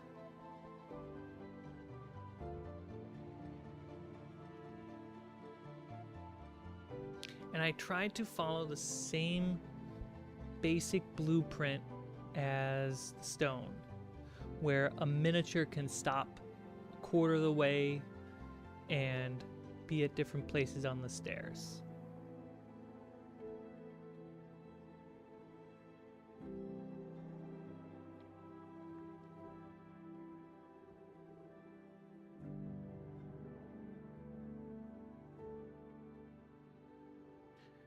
And then all the wood down here is literally just for stability.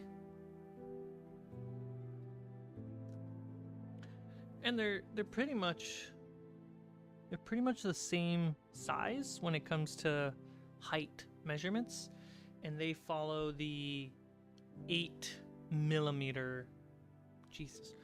centimeter tall walls. So when I try to put these stairs in this house with a 6 centimeter wall,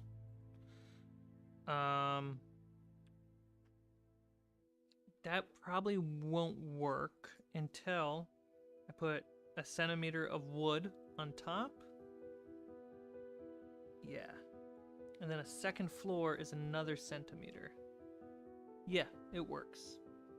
So if the wall is 6 centimeters and the stairs are 8, I have the next beam for the wall that I have to put on that I showed you earlier. Go ahead and rewind. And then the next floor, which is another centimeter base, it adds up to being perfect for the system. Ta-da! 8 centimeters!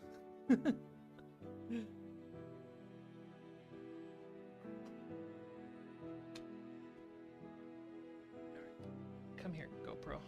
We got work to do.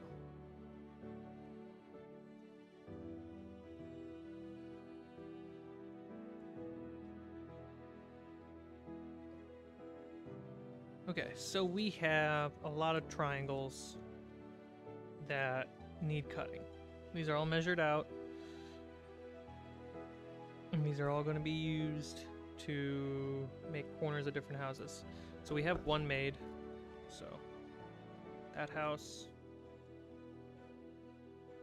These are thick. I'll put these together. So 1, 2, 3, 4. I have a spare. It's okay. Put the spare over there. Cool. So my hope is I can use this system not just to make a house.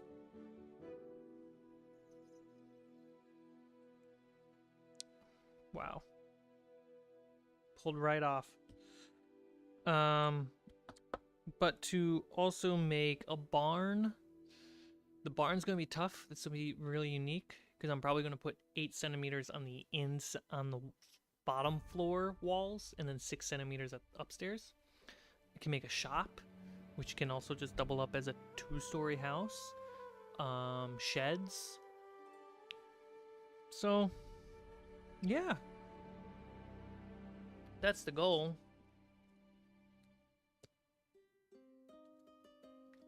And then it blends in with the scaffolding that I made. And then my goal is to find a way to, just like the scaffolding, which is wooden platforms on stilts, is to make the same thing for stones.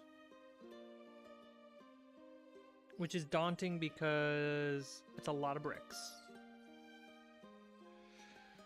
But what I want to do for a little bit on the stream is focus on what I need for the adventure that we're recording in January, which these houses are going to be used for. The brick stairs, I don't know if I'm going to use them for that adventure, but I should get them done because they have been lingering and they'll be fine. And then I got to make a few other pieces for the adventure in January as well.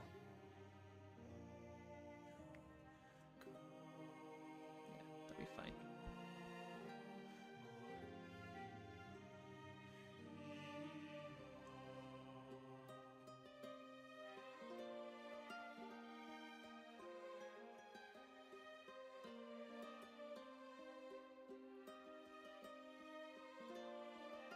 What I really like about this is it's kind of like systemizing.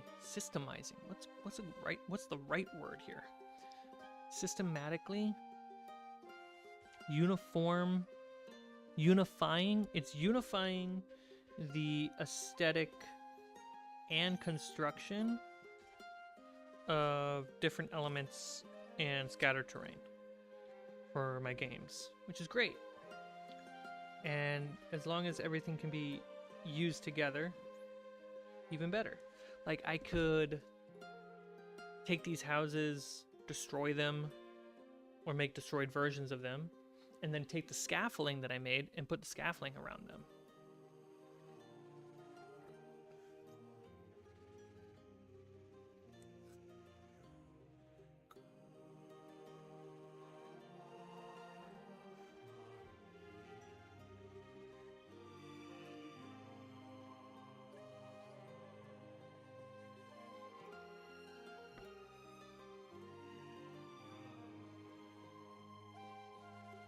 It's hard. I gotta make sure the things that I'm crafting on these streams are intertwined to the games that we're recording, because that was one of probably the reason why the original tiles became so daunting. Because I was spending so much effort in a thing that's only going to be here for the stream, because it'd be so rare for me to use.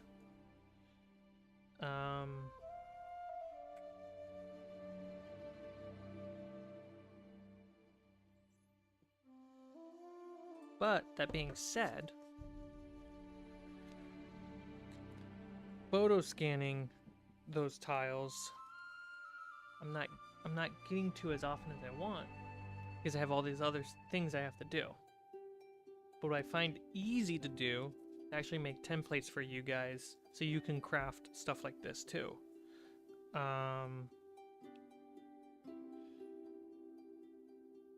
So it's all coming together. Am I abandoning the original tiles? No. They're just not a priority until they're a priority. There's a lot of squeaks.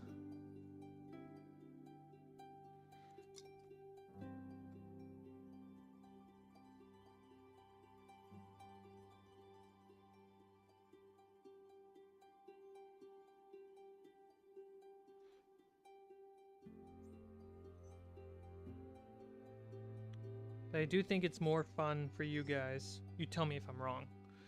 More fun for you guys for me to craft stuff and paint stuff here that you're going to see in the games. There we go. Some triangles. Ah, dang it.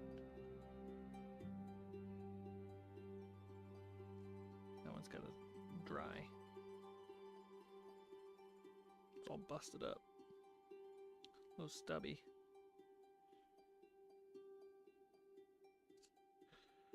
Alright, I guess I'll just use the spare.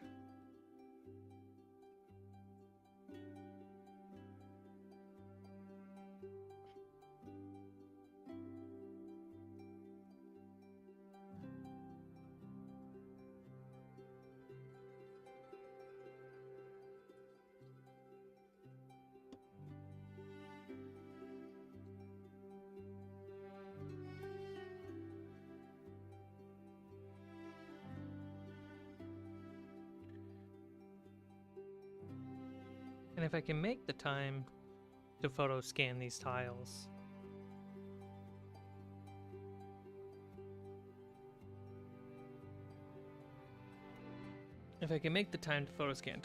I would, and I will. So, one thing at a time for me. It's too easy for me to overwhelm myself, because I want to do all the things, all the time.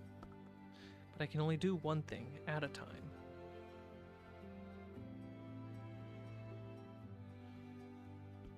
Let's put some texture in this.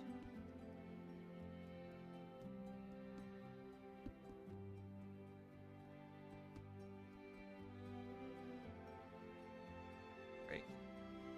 Stucco.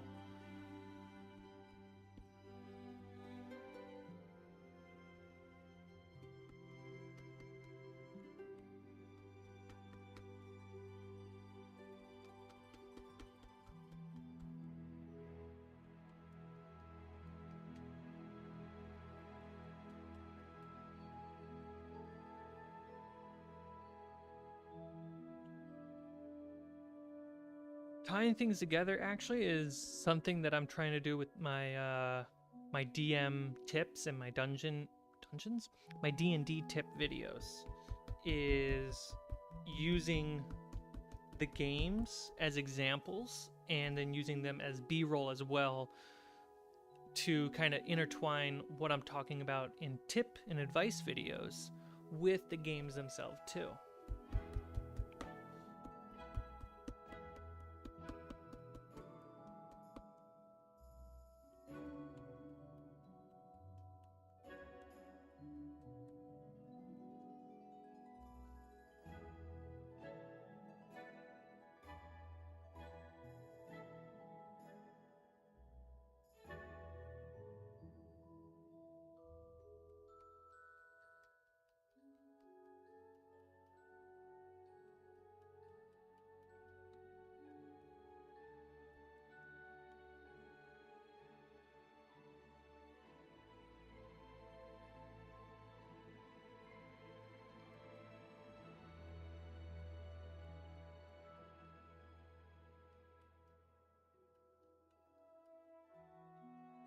I still have yet to get the ball rolling on my own campaign. I was hoping to start already. Chance, you just gotta do it.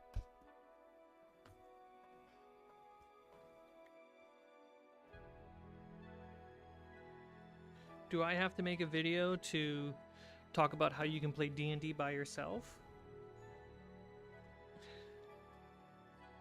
Which is a completely different experience, but You can do. Sweet. So we got the triangles, the top roofs, all stuccoed.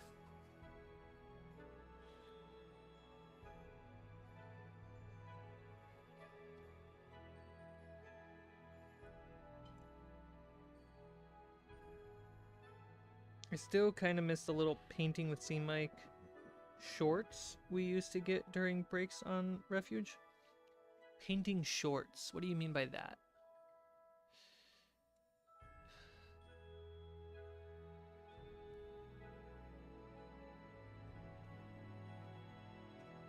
I can't think of the specifically. I think it might be just be your choice of words that doesn't help my brain. Man, there's a lot of wood in here.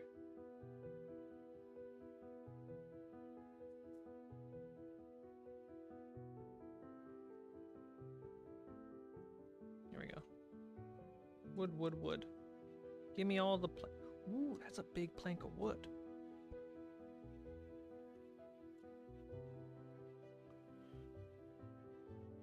There we go.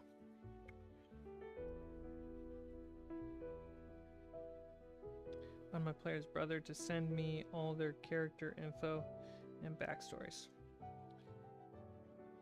I have this written down as a script to make into a video.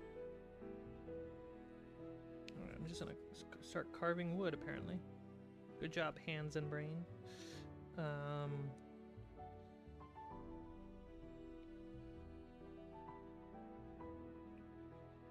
You don't need their backstories to start the campaign. If you're going to do something like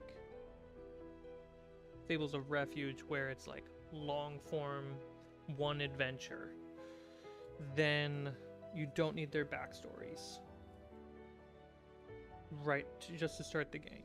You'll need them once the game gets going, because then that can inform where the campaign can go or what ties into the campaign. But if you're going to do something like Curse of Amity Island, you will need their backstory, or at least one player's backstory, just to get the ball rolling.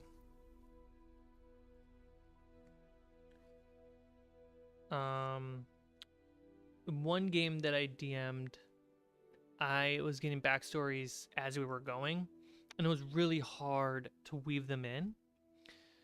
But once I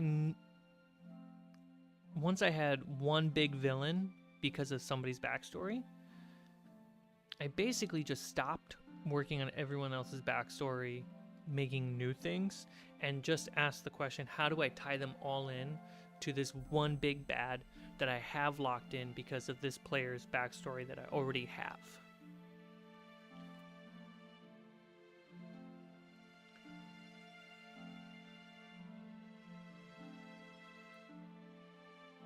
Like, one character's home village was destroyed. Okay. It will be caused by forces, like they described an army attacking their home village. Okay, that army's leader was a corrupted follower of this big bad.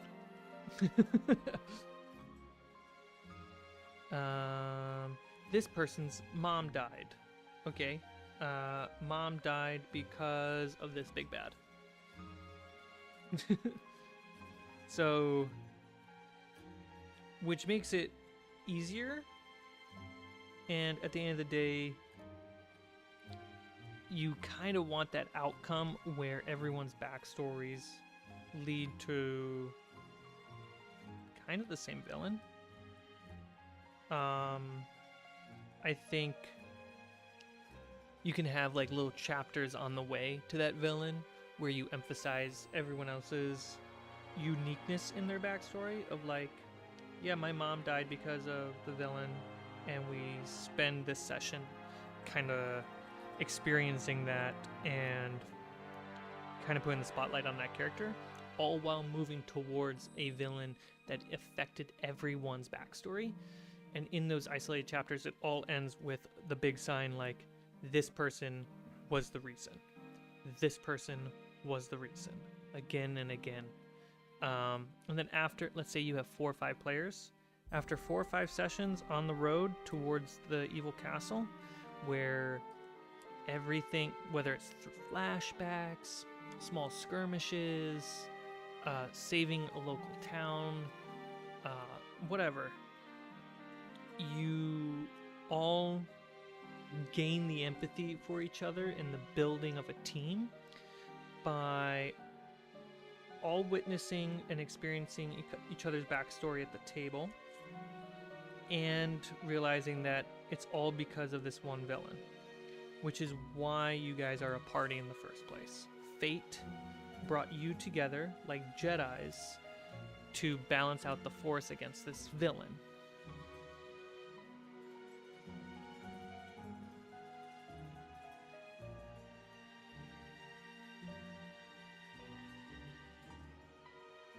Yeah, you might remember from your backstory that you sent to me.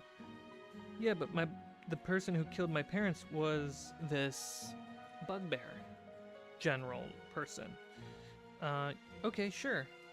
That bugbear was working for this big bad and attacked your village on the orders of this big bad, because this big bad heard a prophecy of somebody in this village that was going to destroy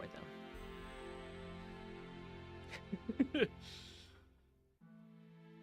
There you go. And now you made them feel special without changing their backstory that much. You didn't even change it. You added to it.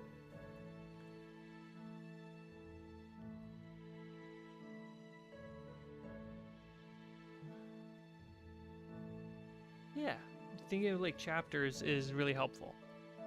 I'm not a fan of every person has a different big bad, and then it will feel like we're doing one book per player, you know? That doesn't feel that good, because once a player's book is done, they're just there now. Or it'll take however long to get to the next player's book. But if everyone has a chapter or 2 scattered across one book, that's pretty good. There's a video I made called Prophecies. I think that you would actually benefit from that chance, where you kind of use that mindset of like, this chapter we're going to focus on the whole party. Next chapter is player 1, next chapter is player 2, then 3, then 4, and then the whole party again. Right?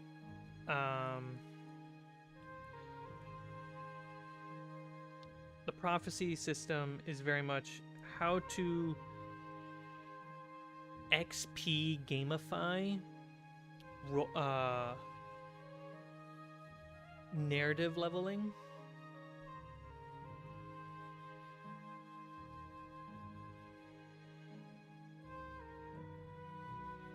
And it's kind of like setting checkpoints along the way to when we hit a character's goal or story beat, and you base it off, and that helps you measure how long your campaign is, and then you can base off how many sessions per chapter the thing is, because you know how long your campaign is generally going to take, give or take choices of players, right?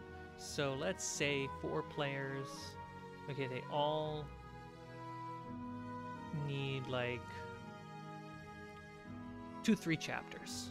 Okay, so that's going to be 8 to 12 sessions, just plot-based thinking. From there, the game can get longer based off the choices of the players. But now you go, okay, it's going to be like a 10 to 13 session game, and if you guys ever, like, just based off the plot and the actions of the villains in the story, that's my guess as a DM. So the campaign can go shorter if you guys make the right moves. The campaign can take longer if you guys want to slow down at any point. But it's going to be about 12 to 13 games. And unknowing to your players, you kind of just mapped out giving each character 2 to 3 sessions focused on their backstory or their goals or whatever. And they don't have to be 2-3 sessions back to back on one player. It's, you know, if you really want to feel like things are moving, one session's Joe, next session's Becky, third session Jerry, fourth session not William, it actually goes back to Joe, and then we go to William, right?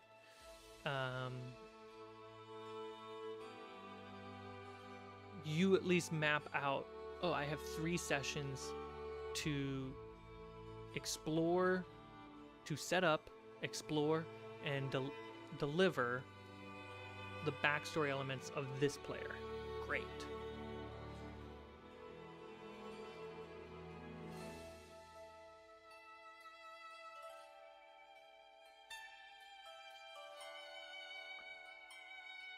And I prefer that style of thinking when going into a campaign, only because as adults, it's not easy to play every weekend for multiple years and having a multi-year campaign, right? That's not the easiest thing to do. So planning it out like a module would, like plan out the adventure a little bit. Like this is how many sessions. I have these many sessions to focus on this, this, this, and this, and this all has to lead to these 3 sessions that are the finale, right?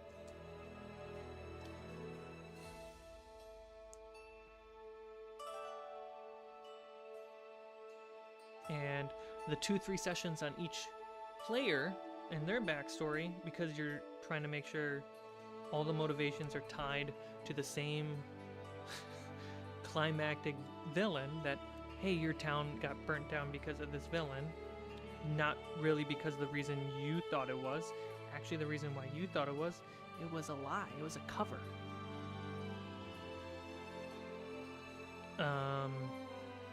Doing that propels everyone to get there.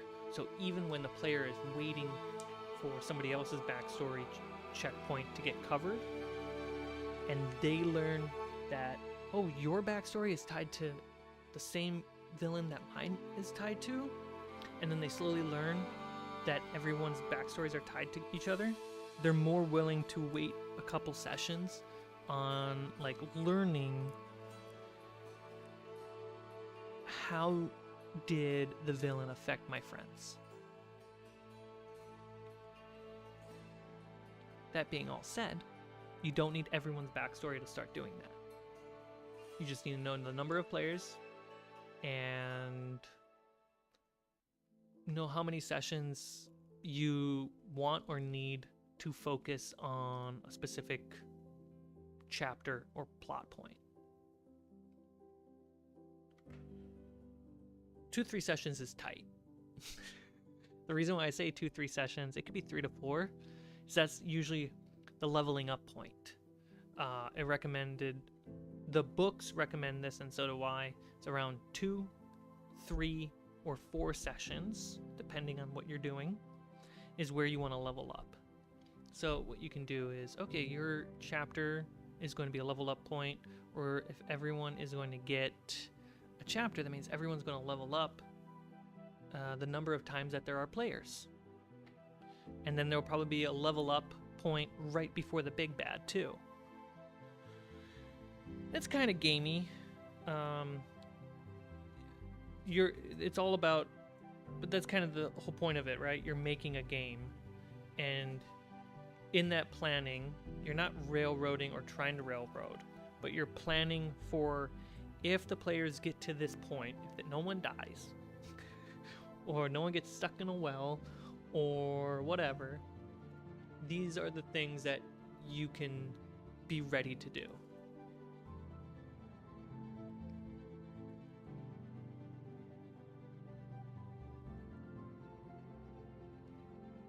'Cause that's how I see prep.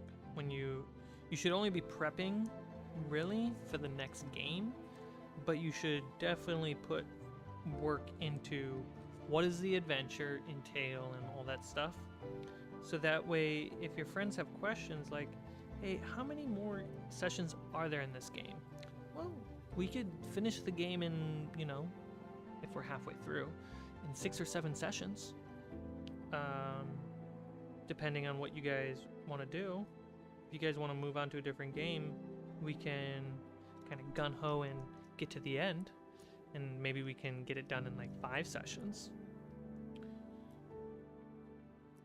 And that having that like base level of confidence will actually make players who are like not sure if they want to keep playing more confident that they want to keep playing.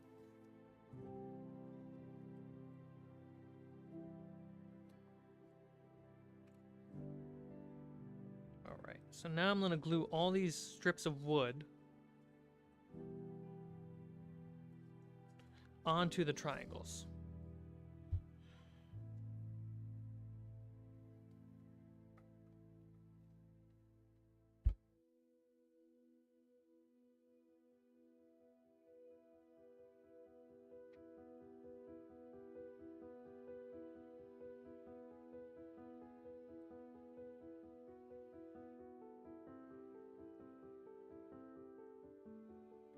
And I'll cut that later once it dries a bit.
What kind of glue is that? It's a big bottle, too big than it needs to be. 32-ounce premium wood glue. Water-based wood glue.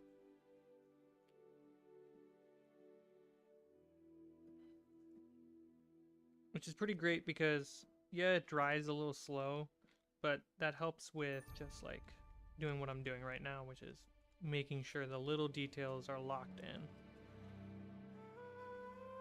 I didn't cut enough wood. Fool of a took.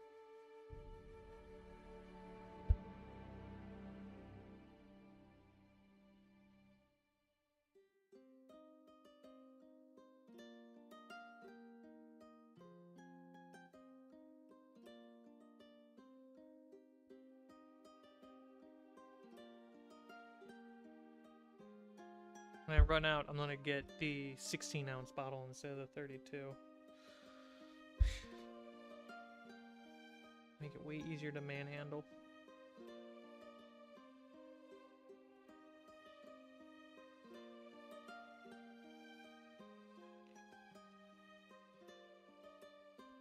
One more piece of wood that needs to be carved up.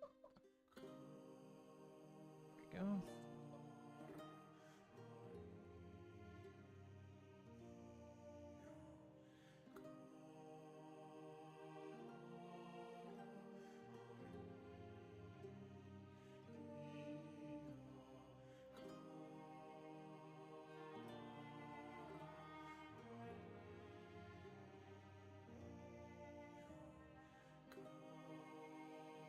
Oh yeah, your wood glue would work on your cardboard tiles easily.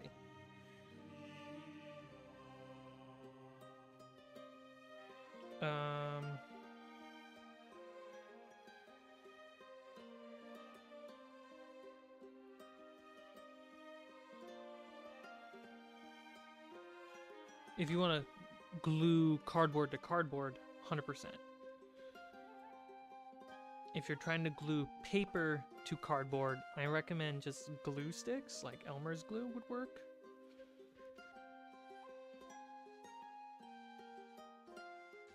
Because then there's less moisture since it's water-based. It won't ripple up the paper.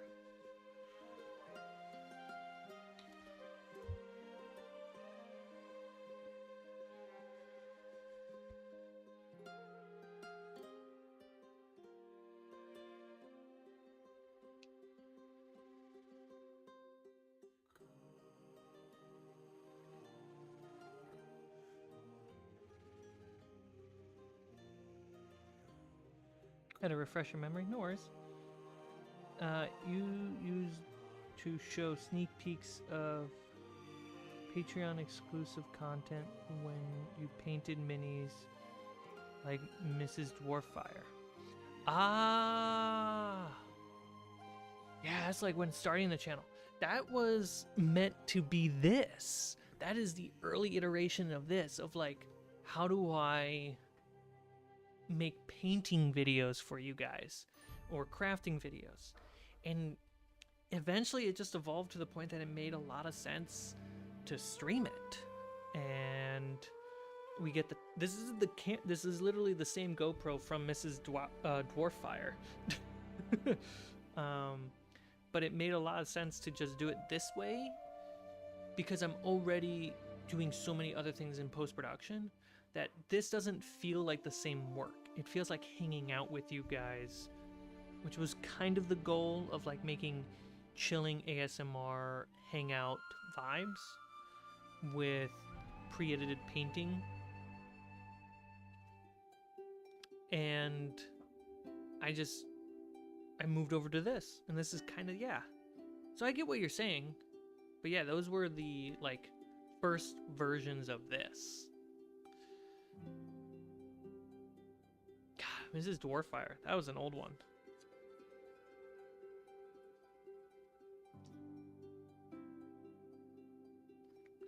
I do need to find... I do want to upload more to like Patreon shorts because they have like a story reel or something like that. I do want to upload more on that, but I can only do so much. I gotta remind myself.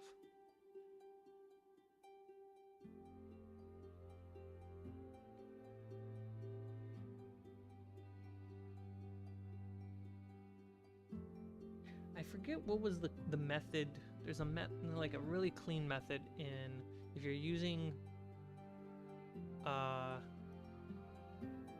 cardboard for tiles. There's a nice clean method to cover up the edging because cardboard is hollow.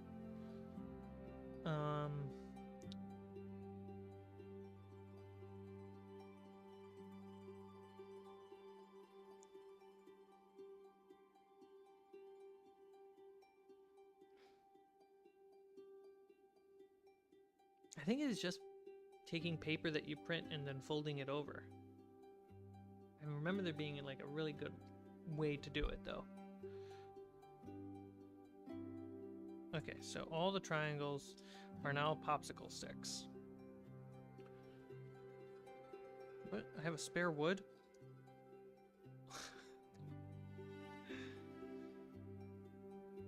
I tricked myself.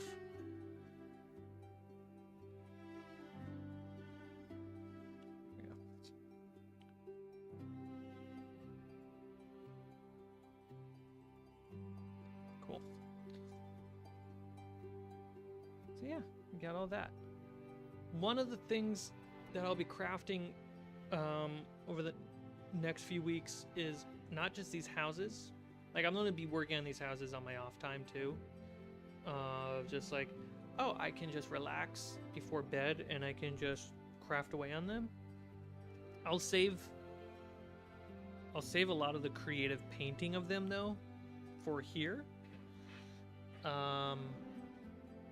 Something else I want to work on is some like mining stuff. So like an entrance to a mine, we have some mining walls that have rocks and the wood put together, so you can kind of have like a little cave set. So yeah, I'll work on some of that too.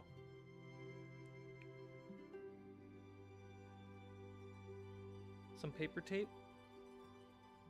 and Mod Podge. Yeah, that would do.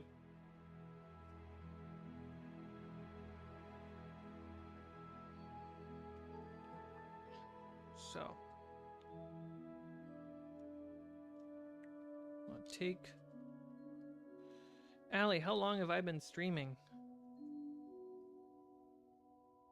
Oh no, this is crooked. Allie cannot hear me. How long has it been? It's been a couple hours, guys.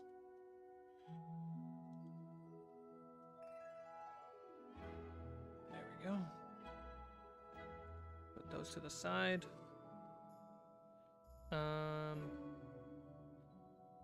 I will, because I really enjoyed the process of making this base, I will make at least one of these bases on camera with you guys, because it's really easy and simple. I know I use a laser cutter, not laser cutter, I always use the word laser, a hot wire cutter to cut this off, but everything else you can, I'm using a pencil and a ruler and a knife. So I think it's a really cool thing to see get done.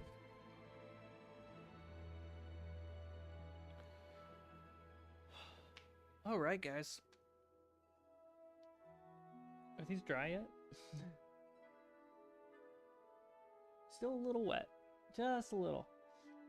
All right, so next Tuesday, we will tackle the stairs yet again. In fact, because they're all kind of caught up to the same point, we're going to be doing a lot of detail work on the stairs. Then, I don't know if the windows will be done by then, but hopefully. We'll also, while those stairs are drying next week, we'll work on another floor for a house. All right.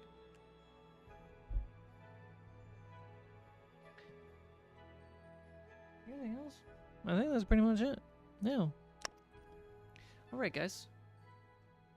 Oh, I do have this that I need to paint on stream. So, remind me. I have a little catapult that I've primed that's ready for painting. So we can paint that too whenever we just want to hang out and paint rather than just craft.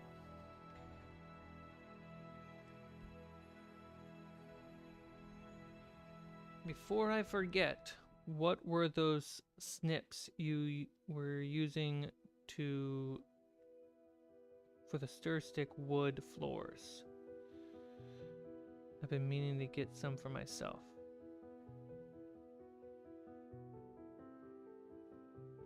Oh, did you mean the original way I made wood floors with popsicle sticks?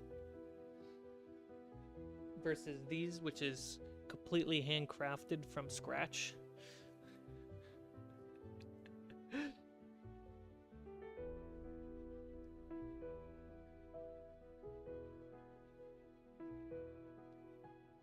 Make sure everybody to hit the like button. Thank you so much for watching. Yeah, that's gonna be the plan. I'm gonna try to do this weekly, and then if I find free time, I might pop a stream up randomly as a bonus. But consistently, you can expect Tuesday.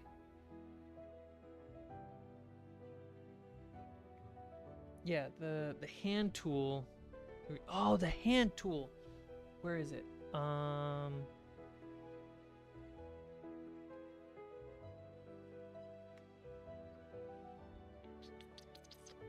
look it up on Amazon in my orders.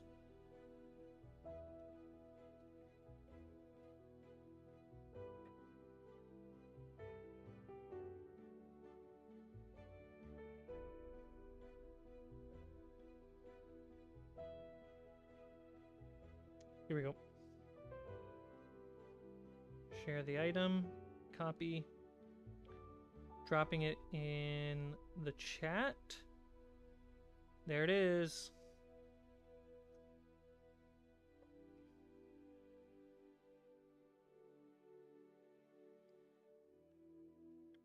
All right, everybody. You guys have a wonderful rest of your week. Have a great rest of your day, afternoon, evening, good morning, or good night.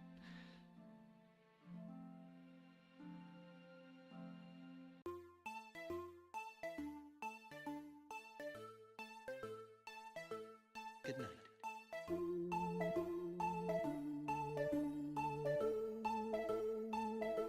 Good night. Good afternoon. Good evening. Good night.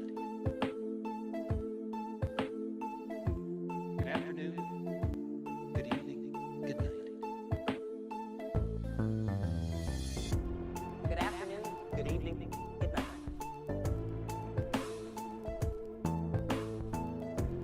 Good afternoon, good evening, good night. Good morning! Good night. Good morning! Good night. Case that don't see ya. See ya. See ya. Good afternoon, good evening, good night. Good morning! See ya. Good morning! Good night. Case that don't see ya. See ya. See ya. Good afternoon, good evening, good night.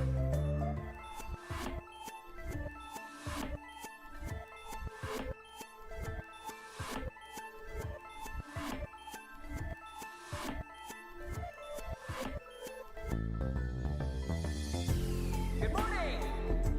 Good night. Good morning! Good night. Case that don't see ya. See ya.